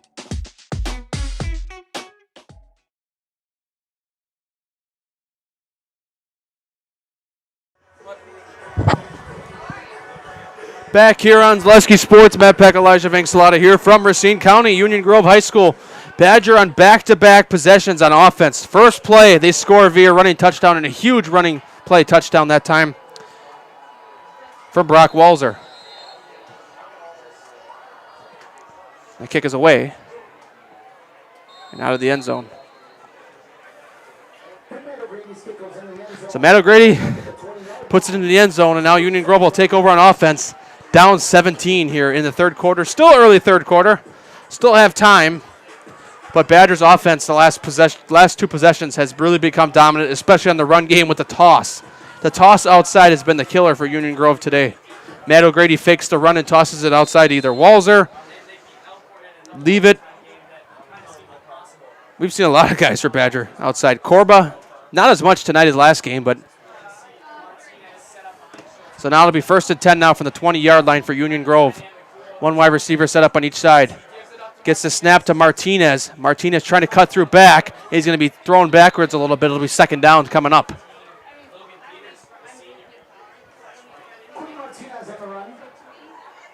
Ladies and gentlemen, I know it's a long ways away, but Nasonville Dairy post-game show coming up after the game. Kind of like similar to what we did last time. Score update coming here in a minute, but when an interview with a winning coach and a game player of the game, we just got a score update, 35-0, Muskego up on Mukwonago at half. That might be the biggest deficit in the history of that matchup. I'm starting to think. So it'll be 2nd down and 8 from the 32-yard line. They got to get to the 30 for a 1st down. 40-yard line, sorry to get for a 1st down. Going to air it out to the sideline and incomplete. Couldn't quite get there. That was attended to Justin Williamson. So it'll be 3rd down and 8 now from the 22. Big North Shore update. Homestead with a 14-13 lead on West Bend West at half. Homestead, if they win, they take conference alone. If West Bend West wins and Slinger wins tonight, which Slinger's up 21-0 on Cedarburg, it's a three-way tie, I believe, for conference. It's just kind of like the Class A, but I think it's pretty much Muskego's for the taking now. Yeah, that's not going to happen. We put out the scenario earlier that Arrowhead and Mukwonago win. It's a three-way tie in the Classic 8. And Muskego is kind of eliminating that factor right now of 35-0 on Mukwonago at halftime. Mikey Nabok probably not pleased. Yeah, so third down now for this Union Grove offense. Pass to the right side. And it's going to be met by a bunch of Badgers that time. So now it'll set up fourth down for this Union Grove offense. Pass from Schultz. So Williamson has been that target wide receiver mostly all night when Union Grove has passed. See that baseball field back there, ladies and gentlemen? I expect to be there in the spring. Quite a good baseball team for both these schools, actually. Maybe we'll do Union Grove versus Badger in baseball. Badger lost in the state championship last year for baseball. And Union Grove lost in the sectional final. That one rolls to the ball. Going to roll to bounce inside the 40-yard line. But going back to that baseball talk, Badger lost to Muskego in the state championship. Hard-fought team. They were the underdogs throughout that whole state tournament. And then Union Grove lost in sectional final to Oak Creek. So, both have made a big run in baseball last year. So that baseball field over there, we'll hope to see Zaleski Sports this year, maybe against Badger. So Badger's offense on the field once again. Every first down play, the last two possessions, they have scored on the first play of the possession. So let's see what happens here. 1st and 10 now from the 37-yard line. So a 2-touchdown streak on the first play of the possession, currently inactive for Badger. O'Grady under center. Going to pitch outside again. Uh-oh. Corba through the middle, and he's going to be taken down at the 50. Good enough for a Badger first down. But still, when you saw him toss it outside and get open outside, you think to yourself, is he going to cut to the middle and make a play again? So, and there's a flag, by the way, and they'll send Badger back even more. So I didn't catch that at first, so it'll be, I believe, a holding. Yep, a holding against the Badger offense, so it'll be 1st and 20 now. Score update here. Racine Case has taken the lead over Kenosha Bradford 14-13. Really close game on the east side of Racine County. We're on the west side of Racine County. Bradford, first-year head coach Stephen Morrison and Anton Graham, a network legend, I like to call him. Both really good friends going head-to-head over there in Racine. That was our second choice for the game this week. O'Grady going to keep it himself on this one. O'Grady outside on the right side. Down the sideline, still on his feet, and gets to the 50-yard line. So another first down for Badger. No way he actually got did he actually? I think he did. Wow. Let me see. No, maybe not. Well, I was looking at the first down marker, the line of scrimmage. So never mind. 9 long weeks of football, and I'm starting to lose my marbles. You got to keep your composure for the playoffs, man. So 15. So it's actually a 15-yard gain. So he was close. Yeah. But not quite there. So 2nd down and 5. He's definitely putting his candidacy in for Highlight House Player of the Game, though.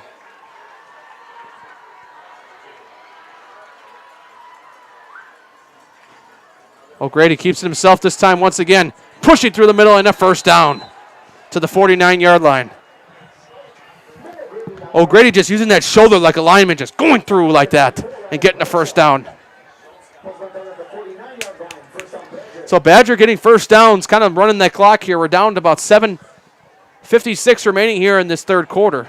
Badger looking to extend this lead by 24 points. Coming into the second half, they were only up 10. And Union Grove had the ball to start the second half.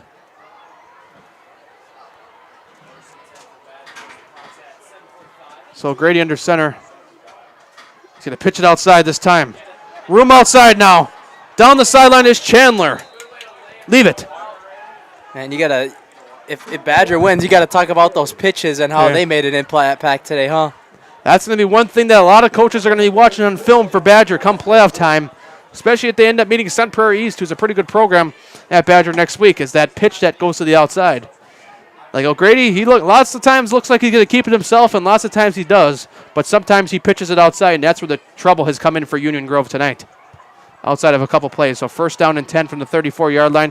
Badger in Union Grove territory. O'Grady keeps himself, fakes the handoff through the middle, and taken down. That's by number 55, Demo Petkov. So Matt O'Grady, lots of times does it himself. He's got 3 to 4 great running backs that he uses as well.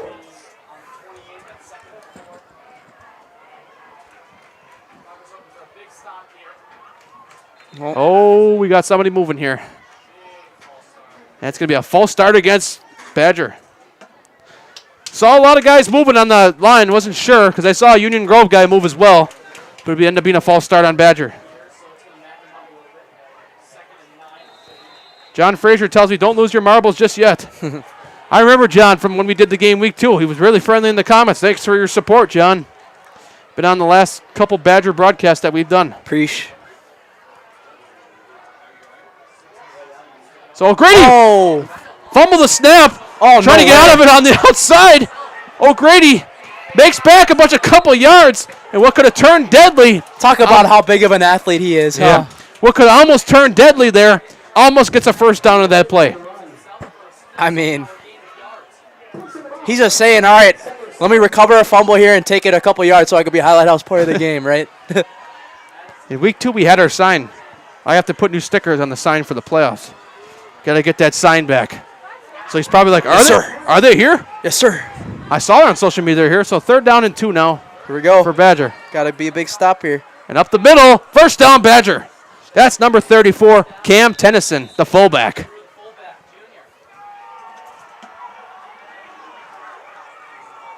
Badger looking to extend this lead, like I said, a couple minutes ago by 24 points. Let's just talk about Badger. The last couple of years in the Southern Lakes Conference, they've been just that team. That team that a lot of teams have struggled to beat. So now it'll be 1st and 10 now from the 24-yard line. Matt O'Grady goes outside. Going to keep it himself. Going to have room. Into the end zone. Touchdown Badger. Matt O'Grady once again extends the lead to 30-7. Wow. I can't believe that's his 3rd or 4th touchdown. And we have an injury on the field, an injured Bronco on the field. But Matt O'Grady once again. Mr. Vincelata, do we have any score updates? Not the Brewers. Well, there's still a 0 next to the Brewers' name, so. Hold on. Well, we're at it. Hope the Broncos okay on the field. Always tough to lose players, especially bad injuries this late in the season. The Indians finally get on the board, 35-7. The Warriors lead on the Indians. Muskego versus Mukwonago. Did you get what I was saying right there? Yes, I did. The team. Trying to trick you with the team. Right when you said Indians, I knew you were talking about Mukwonago. There ain't many teams with that name anymore. 22-0. Arrowhead lead on Kettle Moraine. So KM, speaking of Kettle Moraine, they had to win tonight. Basically, they're the 8th seed right now, the final team in Division 2. They'd have to win to get in, and unless they somehow get a miracle and one other team loses, it sounds like they might miss the playoffs. And Kettle Moraine, these Union Grove fans remember well. A couple years ago, Kettle Moraine came in here level 3 and beat Union Grove. Brookfield Central trailing Sussex Hamilton 29-13. Should find some more here. Yeah, so it's a lot of teams, that. Oh, wow. What's up? Germantown with a 27-10 lead on Marquette. Interesting. Marquette, a little bit of struggles this year, huh? Yeah. Elkhorn up 21-14 against Beloit Memorial. And that kick is up, and it's good. It might have been tipped, and O'Grady puts it through 31-7. We had to break, ladies and gentlemen. Badger with a 24-point lead. More football after this on Zaleski Sports.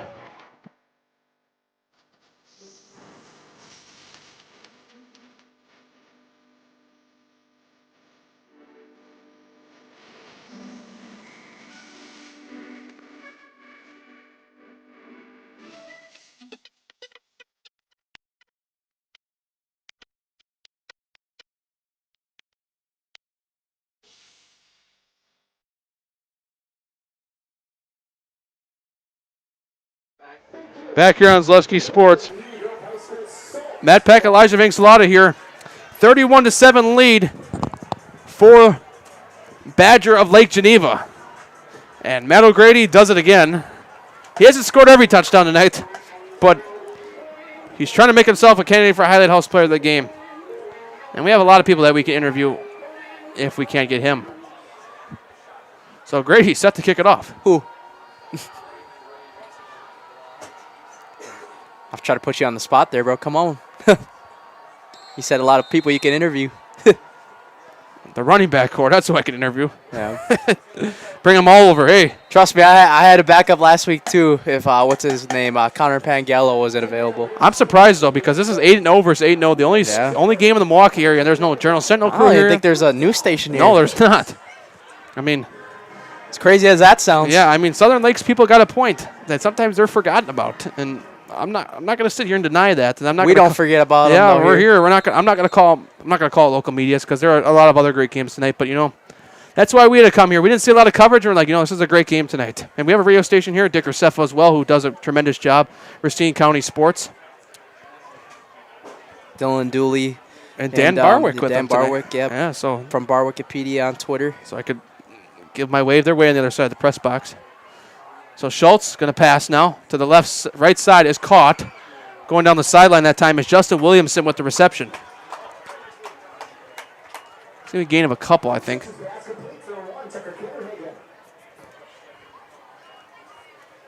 So it'll be a gain of 6 on the play.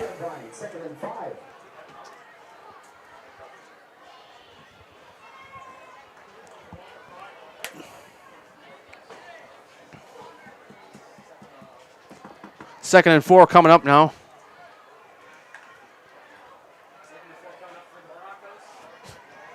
Two wide receivers now on the left. Two wide receivers on the right. No, actually, take that back. We got 3 wide receivers of empty backfield now for Union Grove. You're going to expect them to see a lot of passing now, down by this much. Schultz looking to pass to the right side is incomplete. Schultz hit pretty hard that time. I also forgot to mention here, besides us and DG Sports here tonight, Broncos students have a media group here that does broadcasting of games here at Union Grove. There's not many schools in the Milwaukee area that do that. So Union Grove, one of them, it's pretty cool. We talked to the man that runs it. We use Wirecast as our system, and so do they. Great minds think alike. Right? So it'll be 3rd down and 4.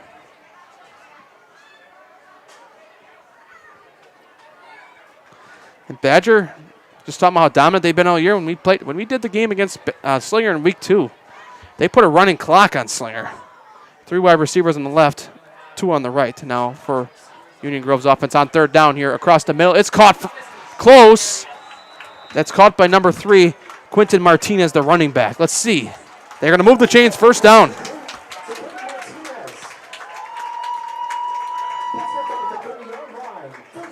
I think you got to go for 2 if you get a touchdown here. Oh, 100%. Cut it to 2 possessions. I mean, you have to keep getting 2 points every time, but if you get those touchdowns. Most importantly, though, you got to stop Badger's offense. Yeah, that's for sure. So 1st and 10 now we go to the 30-yard line now. 2 wide receivers. No, 3 on their left now. It's once again empty backfield. Union Grove ditching the running game. I don't blame them, being down 24 points. Schultz gets the snap. Pass to the right side is caught. Cutting through the middle. Across the 40. 1st down. Still on his feet. Still trying to get taken down. And that's Justin Williamson trying to make all those moves on the field. You know what's crazy? I think I'm going to be able to do this interview without a jacket on. Week 9 of the season. It's been unseasonably warm here in Wisconsin. We've been talking about that. We haven't had many cold weeks of high school football. 70 degrees outside at kickoff tonight. Yeah, that's in mid-October. That's amazing. And it probably won't be the case towards the end of the playoffs. So 1st and 10 now from the 43-yard line. 2 wide receivers on the left, 3 guys on the right. Schultz gets the snap. Looking across the middle, and it's tipped and almost intercepted. Number 33. I don't have oh, no. Never mind. Keith Nurnberg almost intercepted that, the linebacker. He's also a running back, senior. Almost came away with that one-handed interception there.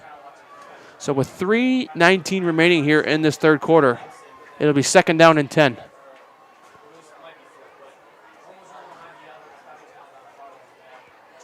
So 2 wide receivers on the left, 3 lined up on the right. Union Grove going the same formation they had the last couple plays.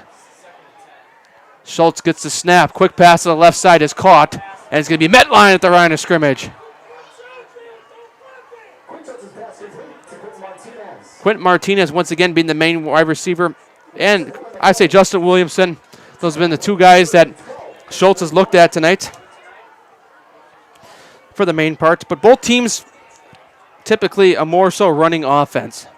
You see Badger with more yards running than passing, and obviously, I should say Union Grove doesn't, obviously Badger does. But Badger did pass once tonight, and it was a big pass. 3 wide receivers on the right, 2 on the left. Once again, Schultz here on 3rd down. Schultz going to go deep. And it's incomplete right over the hands of Williamson, and it'll be 4th down coming up. Had him in its arms, right? He was wide open, and if he would have caught that, that would have been a touchdown walk-in. That would have been a house call. You're correct.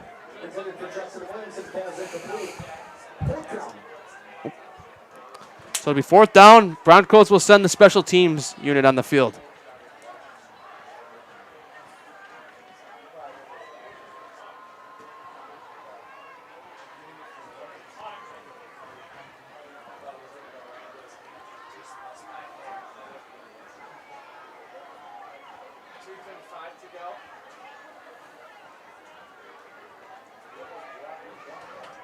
So Logan Peters will be back for Badger. He takes it out to the 30 and trying to cut back, spinning and taking down at about the 35-yard line. So Badger's offense will come back on the field here. 2:21 remaining here in the 3rd quarter with the 24-point cushion here. And Badger going to have themselves a home game next week in the playoffs. Even if they would have lost tonight, still would have been at home next week. But tomorrow morning, Matt Hensler's going to be wanting to see who he will be playing next Friday. He'll be back in Lake Geneva, and these Union Grove Broncos should be back here as well next week, unless something goes wrong. McWanago actually kind of sneakily starting to come back a little bit. So 1st and 10 now from the 36. What do we got to score there from? 35-14. They forced a 3 and out, and they got a touchdown immediately. They're still in the 3rd quarter. Oh, boy. Wouldn't that be a story if they come back? So Grady under center, rolls back. He's going to pass across the middle, a little bit low, incomplete. How about that? A pass up by 24. Matt Hensler not playing games today, huh? 2 second pass of the night. The first one was a big pass, and it was caught. It was a momentum shifter early on. Badger had 3rd down, and they went deep. And he wanted to put the nail in the coffin on this drive, or wants to. So now 2nd down and 10 from the 35-yard line. O'Grady pitches it outside, and the ball's out. That's the first time that we've seen the ball get loose. Logan Leavitt fell right back on it, but we had another time where that ball came loose with O'Grady too earlier, but he recovered it and somehow made it out of nothing. Yeah, he made something out of nothing. He made almost a 1st down earlier. So Logan Leavitt avoids danger. Union Grove could have used that fumble to go their way. So it'll be 3rd down though and 17. Will Matt O'Grady pass here maybe? You never know. Probably, I'm expecting a pitch here. Yeah, It's been working all night for them. They've got the blockers. Under 2 minutes remaining here in this 3rd quarter. 3rd and 17 for this Badger offense. O'Grady gets a snap. Going to keep it himself. Down the sideline. Still on his feet. He's close. He's going to have the 1st down. Staying on his feet. Inside the 40-yard line, 30-yard line to take that back to the 25. Matt O'Grady. The game of his life. Flag, though. There is a flag.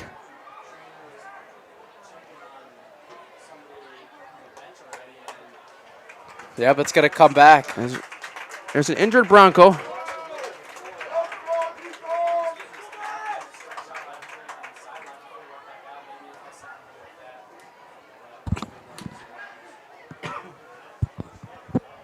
So it'll go all the way back.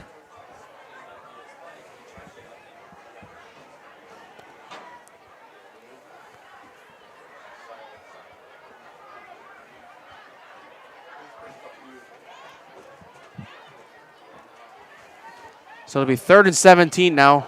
More than that. Yeah, that's what it was before. It might be 3rd and 27 now.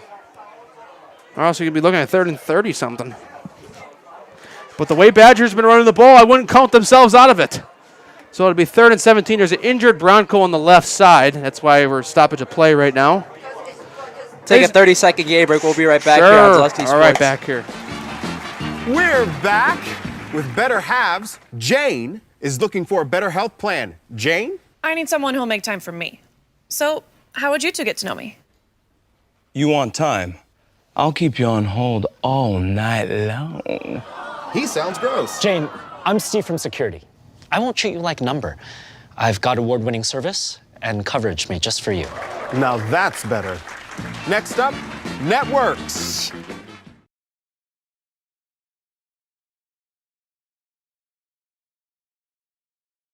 All right. Back here on Zaleski Sports, Matt Peck, Elijah Vinksala, 31-7 lead. Badger will have 3rd and 24. But they've converted on some wild 3rd downs tonight, so I will not rule them out of anything so far.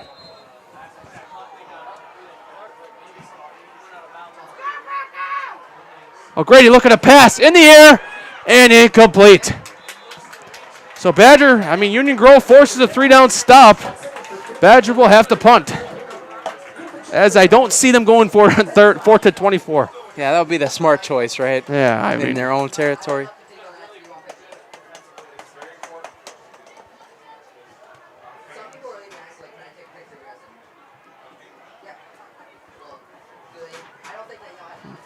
There's a lot of games on Zaleski Sports this week. Appleton East at Kaukauna, Wisconsin Rapids at Eau Claire North. A lot of games up north.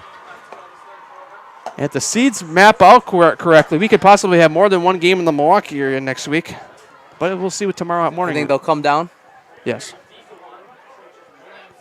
It's playoffs. Nobody messes with playoffs. Collab. Oh, the ball was almost stripped out that time. Still on his feet. Gets out of bounds though. Justin Williamson on that carry, but it is going to be a flag.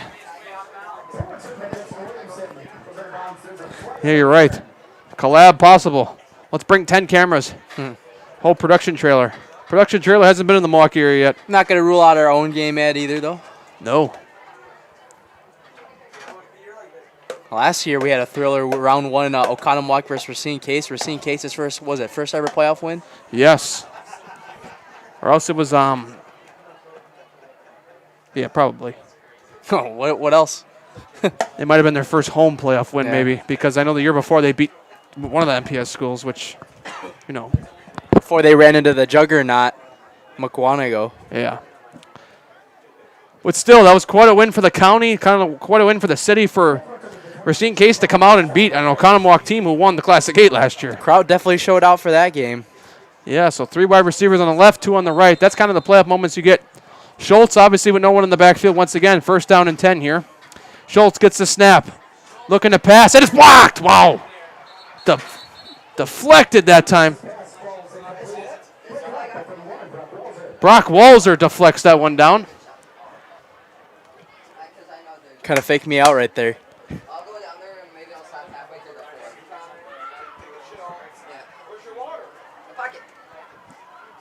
So, yeah, 2nd down and 10 now from 26.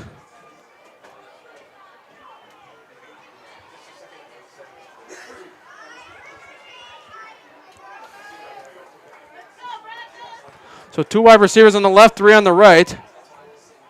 2nd and 10. Schultz gets the snap, looking to roll. He's got pressure on him, and he's going to be taken down. That's number 31, Brock Walzer on the sack, who just deflected the ball. So it'll be 3rd down.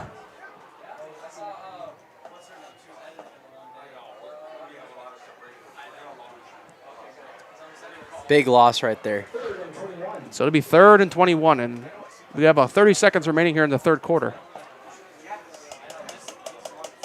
I would try to run one more play here and try to get some sort of, no matter what, now it's 4th down territory, so. Yeah.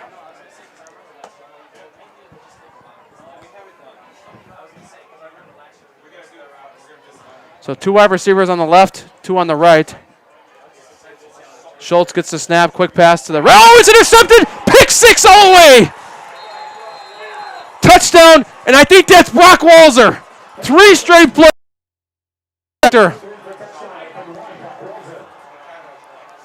Wow. have to watch that one back on my phone. Accidentally added 15 points right there. So it's going to be a 30-point lead now for Badger. That might be the dagger. Everyone's probably like, you can score 15 points on a touchdown? No, I've done that so many times already, especially when the computer lags. I was too anxious with how fast that happened. Yeah, so it's a 37-7 lead for Badger.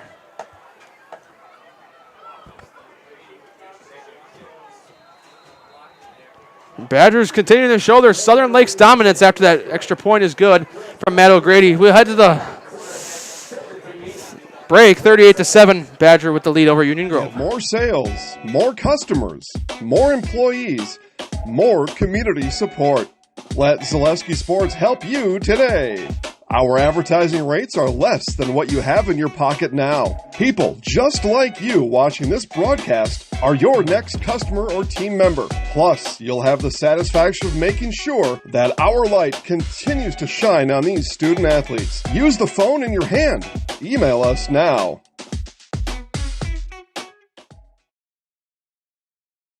All right, we're back. Back here on Zaleski Sports, Matt Peck, Elijah Vincelata here from Union Grove High School. It's a 38-7 lead for Badger. A pick six by Brock Walzer right before the quarter ran out.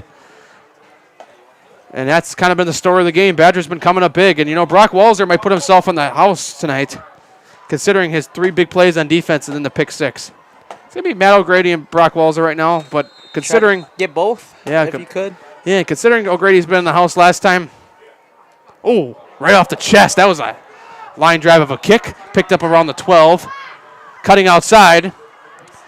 Still on his feet and taken down. And Williamson will run out the quarter once he falls down. And the ball's out. And Badger recovers it. So right away, another turnover. And we head to the fourth quarter, and it'll be Badger football after this on Zaleski Sports.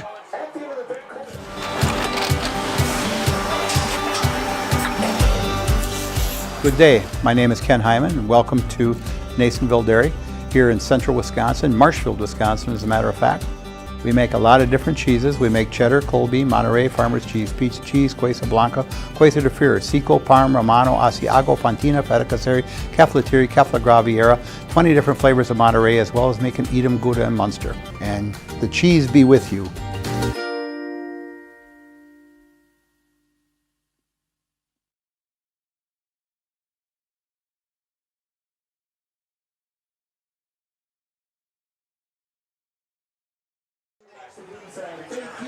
Back here on Zaleski Sports, Matt Peck, Elijah Vincelata here from Union Grove High School. And shout out to Mr. Joey Olson down there for giving Zaleski Sports a shout out across the whole stadium. First time we've ever been to Union Grove, and first time Union Grove has ever been on the network. And that went for Badger last time they were on the network too. Always super proud to cover these teams, Matt Peck, and just showing how the community respects us everywhere we go. We show respect back to them as well. Absolutely. In favor.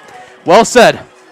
So coming out of the break, now it'll be Badger football. Union Grove fumbles the opening kickoff, not the opening kickoff, but the last kickoff. So it'll be Badger football.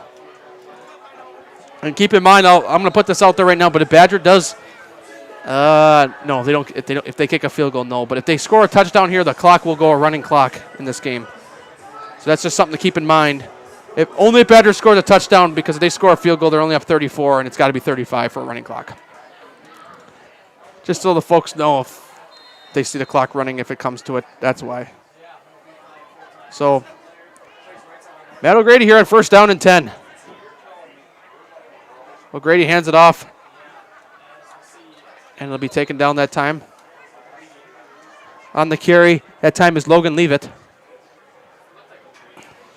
Ladies and gentlemen, stay with us after the game. I'll be going down the field to interview winning coach and winning player tonight. Player of the game, might get 2 of them, depending on what happens here in this fourth quarter. So second down and 10.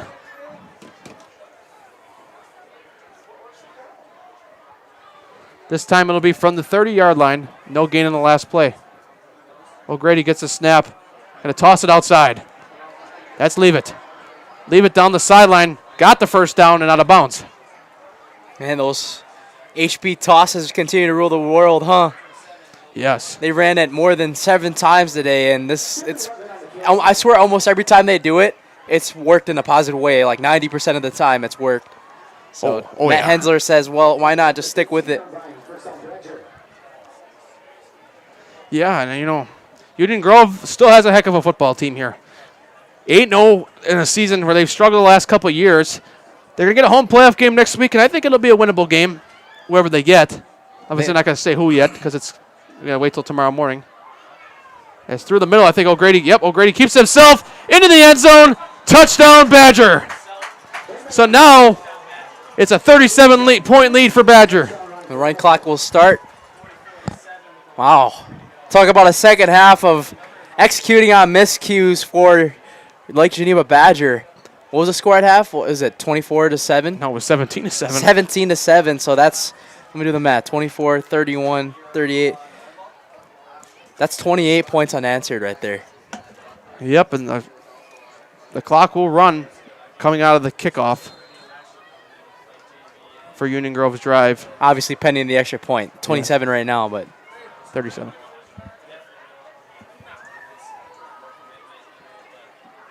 So Grady's set to kick the extra point. Kick is up, and it's good. 45-7 lead for this Lake Geneva Badger team. 10:57 remaining. We'll be back here on Zaleski Sports with more football. Get more sales, more customers, more employees, more community support. Let Zaleski Sports help you today. Our advertising rates are less than what you have in your pocket now. People just like you watching this broadcast are your next customer or team member. Plus, you'll have the satisfaction of making sure that our light continues to shine on these student athletes. Use the phone in your hand. Email us now.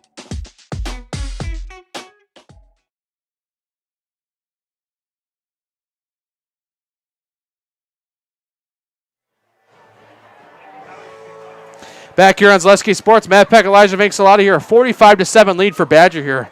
And we talk about the story of this game here. It was 17-7 at the half. Badger, Union Grove had themselves in a pretty good spot at the half, but it's just, there's just some mistakes here in the second half, including a pick six, a fumble on the last kickoff. And Badger's just been able to capitalize on everything, and that one's going to roll out of the end zone. And the clock will probably start running after the first play or now. I'm not sure, as it's above 35-point margin to consider a running clock now. So this Badger team twice now that we've had them on, they put up a running clock now on their opponent. Here, I just counted. I just did the math, too. In their 2 appearances here on Zaleski Sports this fall, they've combined for 101 points on the network. It's like the Dominican of football, right? They're acting like it. So now the clock Now the clock begins to run, and it'll stay running unless Union Grove would score a touchdown, because a field goal would still have them down by 35. So handoff this time up the middle. That time is Quinn Martinez. And Nasonville Dairy postgame show after the game, Matt Hensler and most likely Brock Walzer and Matt O'Grady right now. I think we're going to do 2 guys. Brock Walzer came up big on those last possessions. A sack, a deflected pass, and then right after a pick six. So it was a gain of 1 on the last play, by the way, for Union Grove.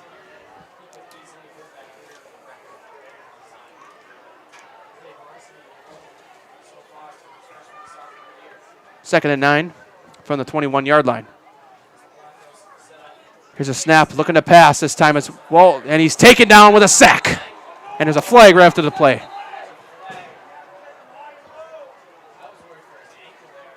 As the clock will continue to run no matter what. The flag will be on the play. Let's see who it'll be on.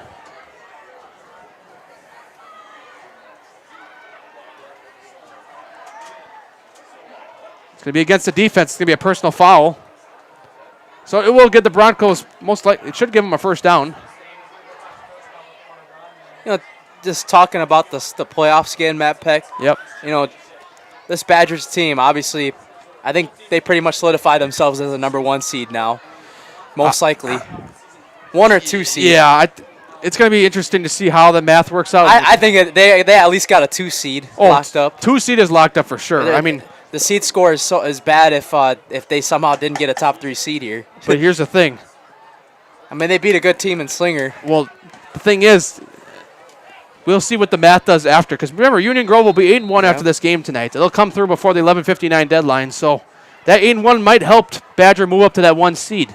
As you know, the other teams except Muskego are beating teams that are not so good. Like Franklin's beating Racine Horlick, I think, who's got 1 or no wins on the season right now. And there's going to be another sack. Schultz is sacked that time. And a fight. Oh, we had some hands after the play, and there's a flag again.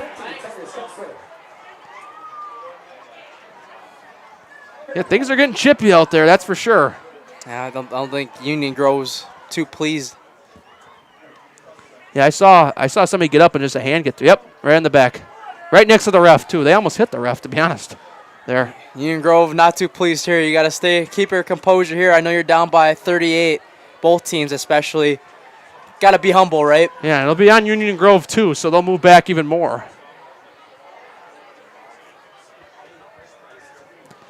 Yeah, so tomorrow morning I'm going to give another reminder, everybody. Milwaukee area, My 24 Milwaukee is where you can find the playoff reveal show for, it's going to be WAOW, Lacrosse crew, or Eau Claire crew, and it's going to be Travis Wilson. Who knows, maybe next week we might go live on Twitter or something too and kind of look over the games, right? Yeah. We'll see.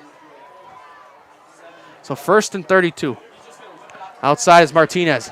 Martinez take it down. Going to get a couple yards. We got to bring that back, our predictions for each game. Yes. And then remember, what was it? Remember Racine Park last year in basketball where we did the show and I think I predicted him I thought Greenfield. Yeah, Greenfield.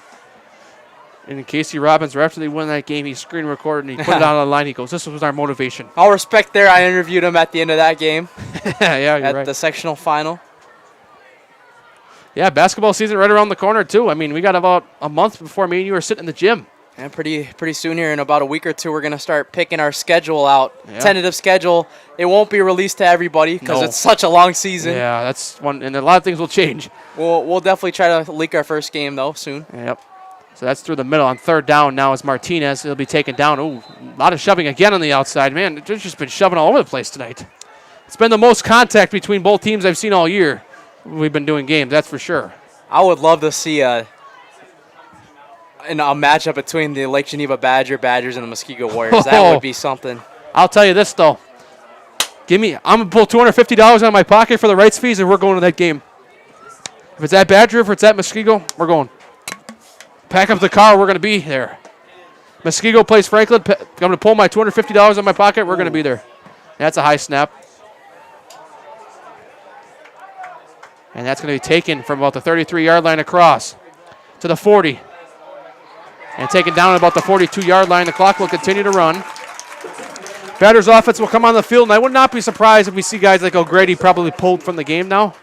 Yeah, it happened last time, right? That's how good it was. Last time Badger was on the network, they won 50. Was it 56-7? He was 56-17. Oh, that's right. Yeah, Slinger did put up 17 points. I forgot. I think they had a late touchdown at the end of that game.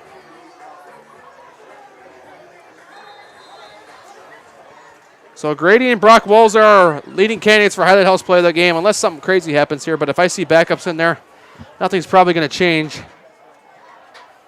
Get a backup in, too, if they score. Oh, actually, we do got a backup, and it's going to be number 25 now in as quarterback Cody Nelson. And taking the snap that time and running it, that time was, once he gets up, we'll see. Number 44. Lucas Murray. Take that back. That wasn't Cody Nelson. He's on Union Grove. I read the wrong roster there that time. People are probably like, we have a Cody Nelson on our team? No, wrong team. I always get confused when backups come in because I didn't prepare to use their name, and there they are.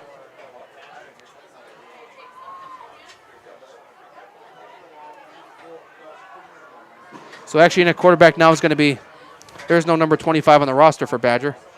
But it's going to be a pitch outside. Oh, and it's fumbled. Will Union Grove pick it up? They will. And it'll be Union Grove football. They'll scoop it at the 30-yard line. So it's kind of why you let these guys get their moves out now. And the clock will continue to run.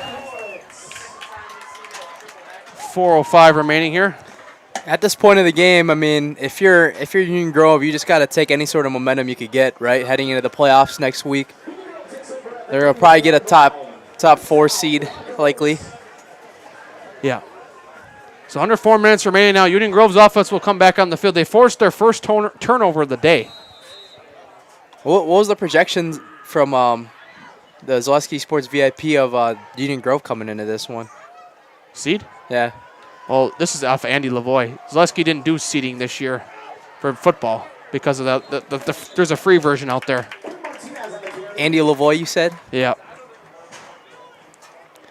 All right, this is my point of the game where I'm going to get free advertisement. Basketball season's coming up, folks, and only $5 a month. Get Zaleski Sports VIP at ZaleskiSports.com. You'll get the free rankings each week in the regular season, and then late in the season you'll get the seed scores and bracket projections of the format the WIAA uses with the seed score if your team would get in the playoffs. Well, everybody makes playoffs in basketball. So outside, here's a run. Staying on his feet. In touchdown, Union Grove. That's Garrett Fletcher, the fullback. And that turns off the running clock.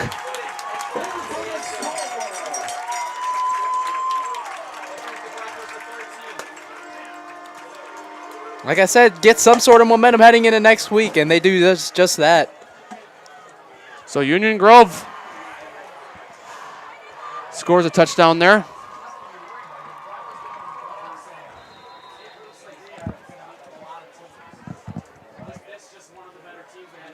And the kick is up, and it's good. A 45-14 score now. What are we doing, Elijah? Let's take a game break. All right, we'll take a game break. We'll be back here in a couple of seconds on Zaleski Sports. Hey, you're tuned in to Better Halves. Skip, I love my hometown, and I want a health plan that feels the same way. So, what are your favorite local date spots? Oh, yeah. I know like all the date spots in Eclair. Jane, I'm Steve from security. I've lived here in Wisconsin my whole life, and that means I understand your health coverage needs better. By the way, Doug, it's Eau Claire. I have a dozen Eclairs in my dressing room. I'll be coming back now. All right, back here on Zaleski Sports. Matt Peck, Elijah Vincelata here from Union Grove High School. 2:54 remaining. Union Grove forces a fumble, and they get on the board for just the second time tonight. So we'll see. Badger obviously had their backups in the game. But 2:54 remaining here. I believe that takes the running clock off too, it does, right? Yep. Temporarily. Oh, they're going to try to squib it. He picked up from about the 20-yard line, and he'll kneel it at the 20 as well.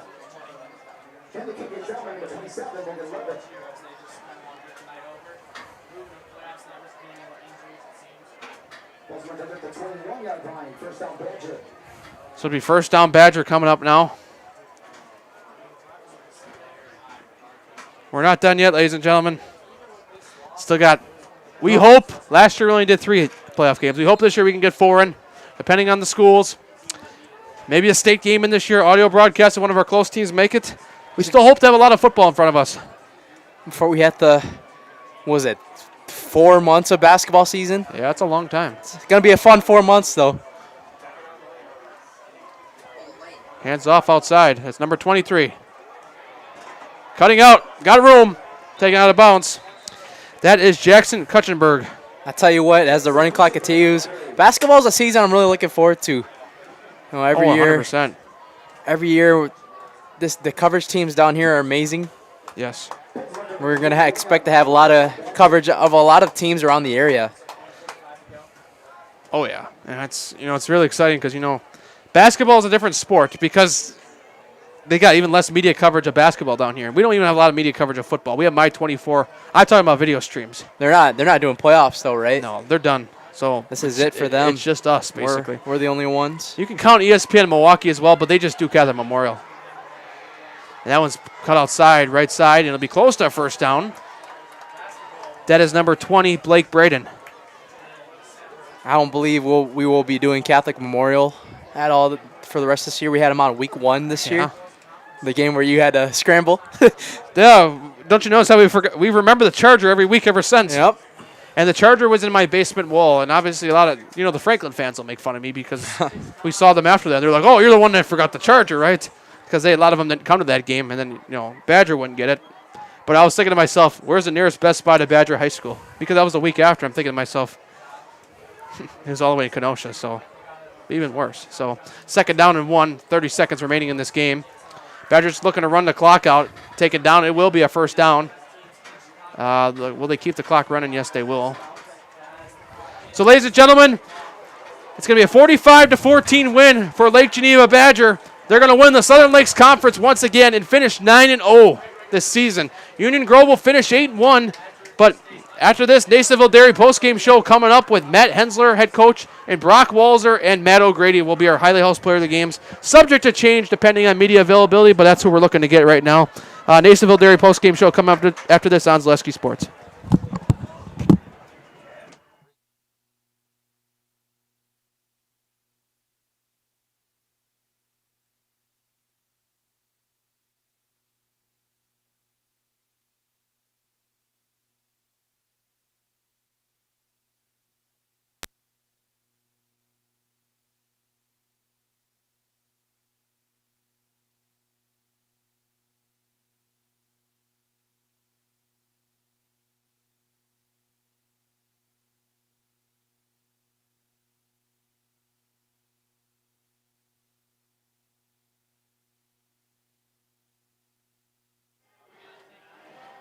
Testing 1, 2, 3.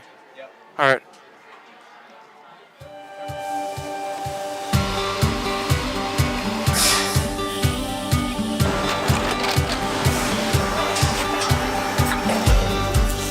Good day. My name is Ken Hyman, and welcome to Nasonville Dairy here in central Wisconsin, Marshfield, Wisconsin, as a matter of fact. Nasonville Dairy actually goes back to 1885. We are the oldest plant in Wood County. When our father brought us here in the early 1960s, we ran 7,500 pounds of milk a day. We now run 1.8 million pounds of milk a day. We buy dairy milk from 200 dairy farmers here in central Wisconsin, produce it, and ship it all over the world. We make a lot of different cheeses. We make cheddar, Colby, Monterey, Farmer's Cheese, Peach Cheese, Quesa Blanca, Quesa de Freer, Seco, Parm, Romano, Asiago, Fontina, Feta Caseri, Caflatiri, Cafla Graviera, 20 different flavors of Monterey, as well as making Edam, Gouda, and Munster. This has allowed us to go to a lot of different countries. Our furthest accounts are now in China, Japan, Canada, Saudi Arabia. We do ship to Mexico, as well as a number of other places throughout the world. This is what we call Cheese Making 101. We tried to walk you through the cheese plant today, and we're in hopes that you see our people, what they're doing, and the amount of work that goes into producing the products that we hope you enjoy.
We make a lot of different cheeses. We make cheddar, Colby, Monterey, Farmer's Cheese, Peach Cheese, Quesa Blanca, Quesa de Freer, Seco, Parm, Romano, Asiago, Fontina, Feta Caseri, Caflatiri, Cafla Graviera, 20 different flavors of Monterey, as well as making Edam, Gouda, and Munster. And the cheese be with you.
Back here on Zaleski Sports. Matt Peck here with the victorious Badgers from Lake Geneva. Coach, we had you on week 2. You got another big win tonight and finished 9-0. You said 4 straight conference championships, right? Yeah. Perfect. So just tell me about how you guys have battled together, because I know it's a really good team. You run the special offense, but just tell me about how these guys come to work every week. Well, obviously we got a great group of kids, and they are highly competitive, and they really care. We got a great group of coaches that push them in the right direction. And I don't know, it's just something a little bit special this year, so it's nice to see. Perfect. So this year you guys are in Division 1 with the performance factor. You still got to play good football. Just tell me about what's going to take for you guys to focus during the week, because you can't take any team lightly who comes, because you guys are definitely going to have a home game next week, being 9-0. Just tell me about what's the game plan, not the game plan, but just to stay focused during this week. Yeah, the game plan's always the same. We got to worry about us, and we got to be highly competitive, and all the little things that we did wrong, and there's plenty, we got to fix them. Congrats, Coach. Good luck in the playoffs. We might see you again. I don't know. All right. All right. So Highland House player of the game, Matt O'Grady. Brock Walzer will be as well, but he's over there with the radio crew right now, if he comes over here. But we got you for sure. Yeah, a pair of rushing touchdowns. I just talked to you about, 6 weeks ago? Yeah. So it's so crazy time. So just tell me about it. You guys are a great football team. You battled through. This was a hyped-up game coming in. Union Grove, 8-0. Just tell me about how you guys got through and stayed focused all We week. knew that they were going to be a good team. Everyone was super pumped up. The energy this week was great. Watched a lot of film. We knew what they were doing. One thing about our offense, it's like you got to give something up, and they try to stop me. Then they couldn't stop all of our running backs. So Perfect. It's just fun. Hey, Brock. Hey, could you get your teammate over here real quick? Hey, Brock, let's go. All right. Just so we don't forget about him, because I announced you. Hey, Matt O'Grady, still. I'll ask you the same question because we got to put you both in the house. Okay. So I was just talking about with Matt O'Grady. You guys went 9-0 this year, 4 straight conference champions. Just tell me about how you guys stayed, stayed competitive, not competitive, but got through it, because talking about it, it's tough to go 9-0 no matter what. Just tell me about how you got through it, and let's just talk about your performance real quick, like I did with him. We got you in the house because of your third quarter. That's for sure. You had the deflected pass, you had a sack right after, and then straight after that, a pick 6. That was quite a sequence. Just tell me about all of that tonight. I ran the wrong play on the pick 6, but we prepared for all that stuff. We were ready and we executed. We did great. Everyone was blocking great, ran the right plays, and we executed. Perfect. We're excited for the playoffs. Yeah, so you guys should be at home in front of your home crowd. 9-0, I would like to believe, but things have gone wrong in the past. But you guys got a home game next week. It might play at home the next couple of weeks. So just tell me about, both of you, I'll ask you this question. Just tell me what it's going to mean to play in front of your home crowd again, especially, I'm not sure if you're both are seniors, but just to play in front of your home crowd once again. I know Lake Geneva always brings out a pretty good crowd. Yeah, our sophomore year when we made that run to state, having all those home games really helped. Having all the fans and the community really, boost all the guys up. All the energy is always top notch when we're at home games. So it'll be fun and it'll be a great environment. Perfect. Brock, same question for you. It's a competitive advantage. We have the whole town behind us. We go out there on Friday under the lights and we play Badger football. We compete. We perform. We practice every week and we go for that moment and we go out there and play on Friday. It's amazing. All right. Now it's time. You know what to do. Teach him. No, I'll tell you guys what to do, but both are going to be in the house, so I'll give you the mic. So what you're going to do is Brock Walzer is also a 2-time player of the game tonight. Dick Roseffa as well, player of the game. So you'll take the mic. I actually stand next to each other. You'll say your name, and then we're in the house. Let me get out of the way first, so this camera shot just right on you. All right, and then look right up the press box. Go ahead. Brock Walzer, Matthew O'Grady, and we're in the house. Thanks, boys. Congrats on a great game. Good luck in the playoffs. We might see you again. All right, Badger gets the win tonight here at Union Grove. 4 straight conference championships for Lake Geneva. As crazy as it sounds, the regular season is over. 9-0. 9 weeks down. We just saw these guys on Labor Day weekend. We're going to see you somewhere in the playoffs, I hope. Hopefully it's somewhere pretty close to here. Like I said, we might see Badger again. You never know. Deep run. But it's been fun enjoying a regular season with you guys. Hope to see you guys starting next week in the playoffs. Matt Peck and my wonderful producer and other sidekick Elijah Vanxalata signing off tonight. See you for level 1 of the playoffs.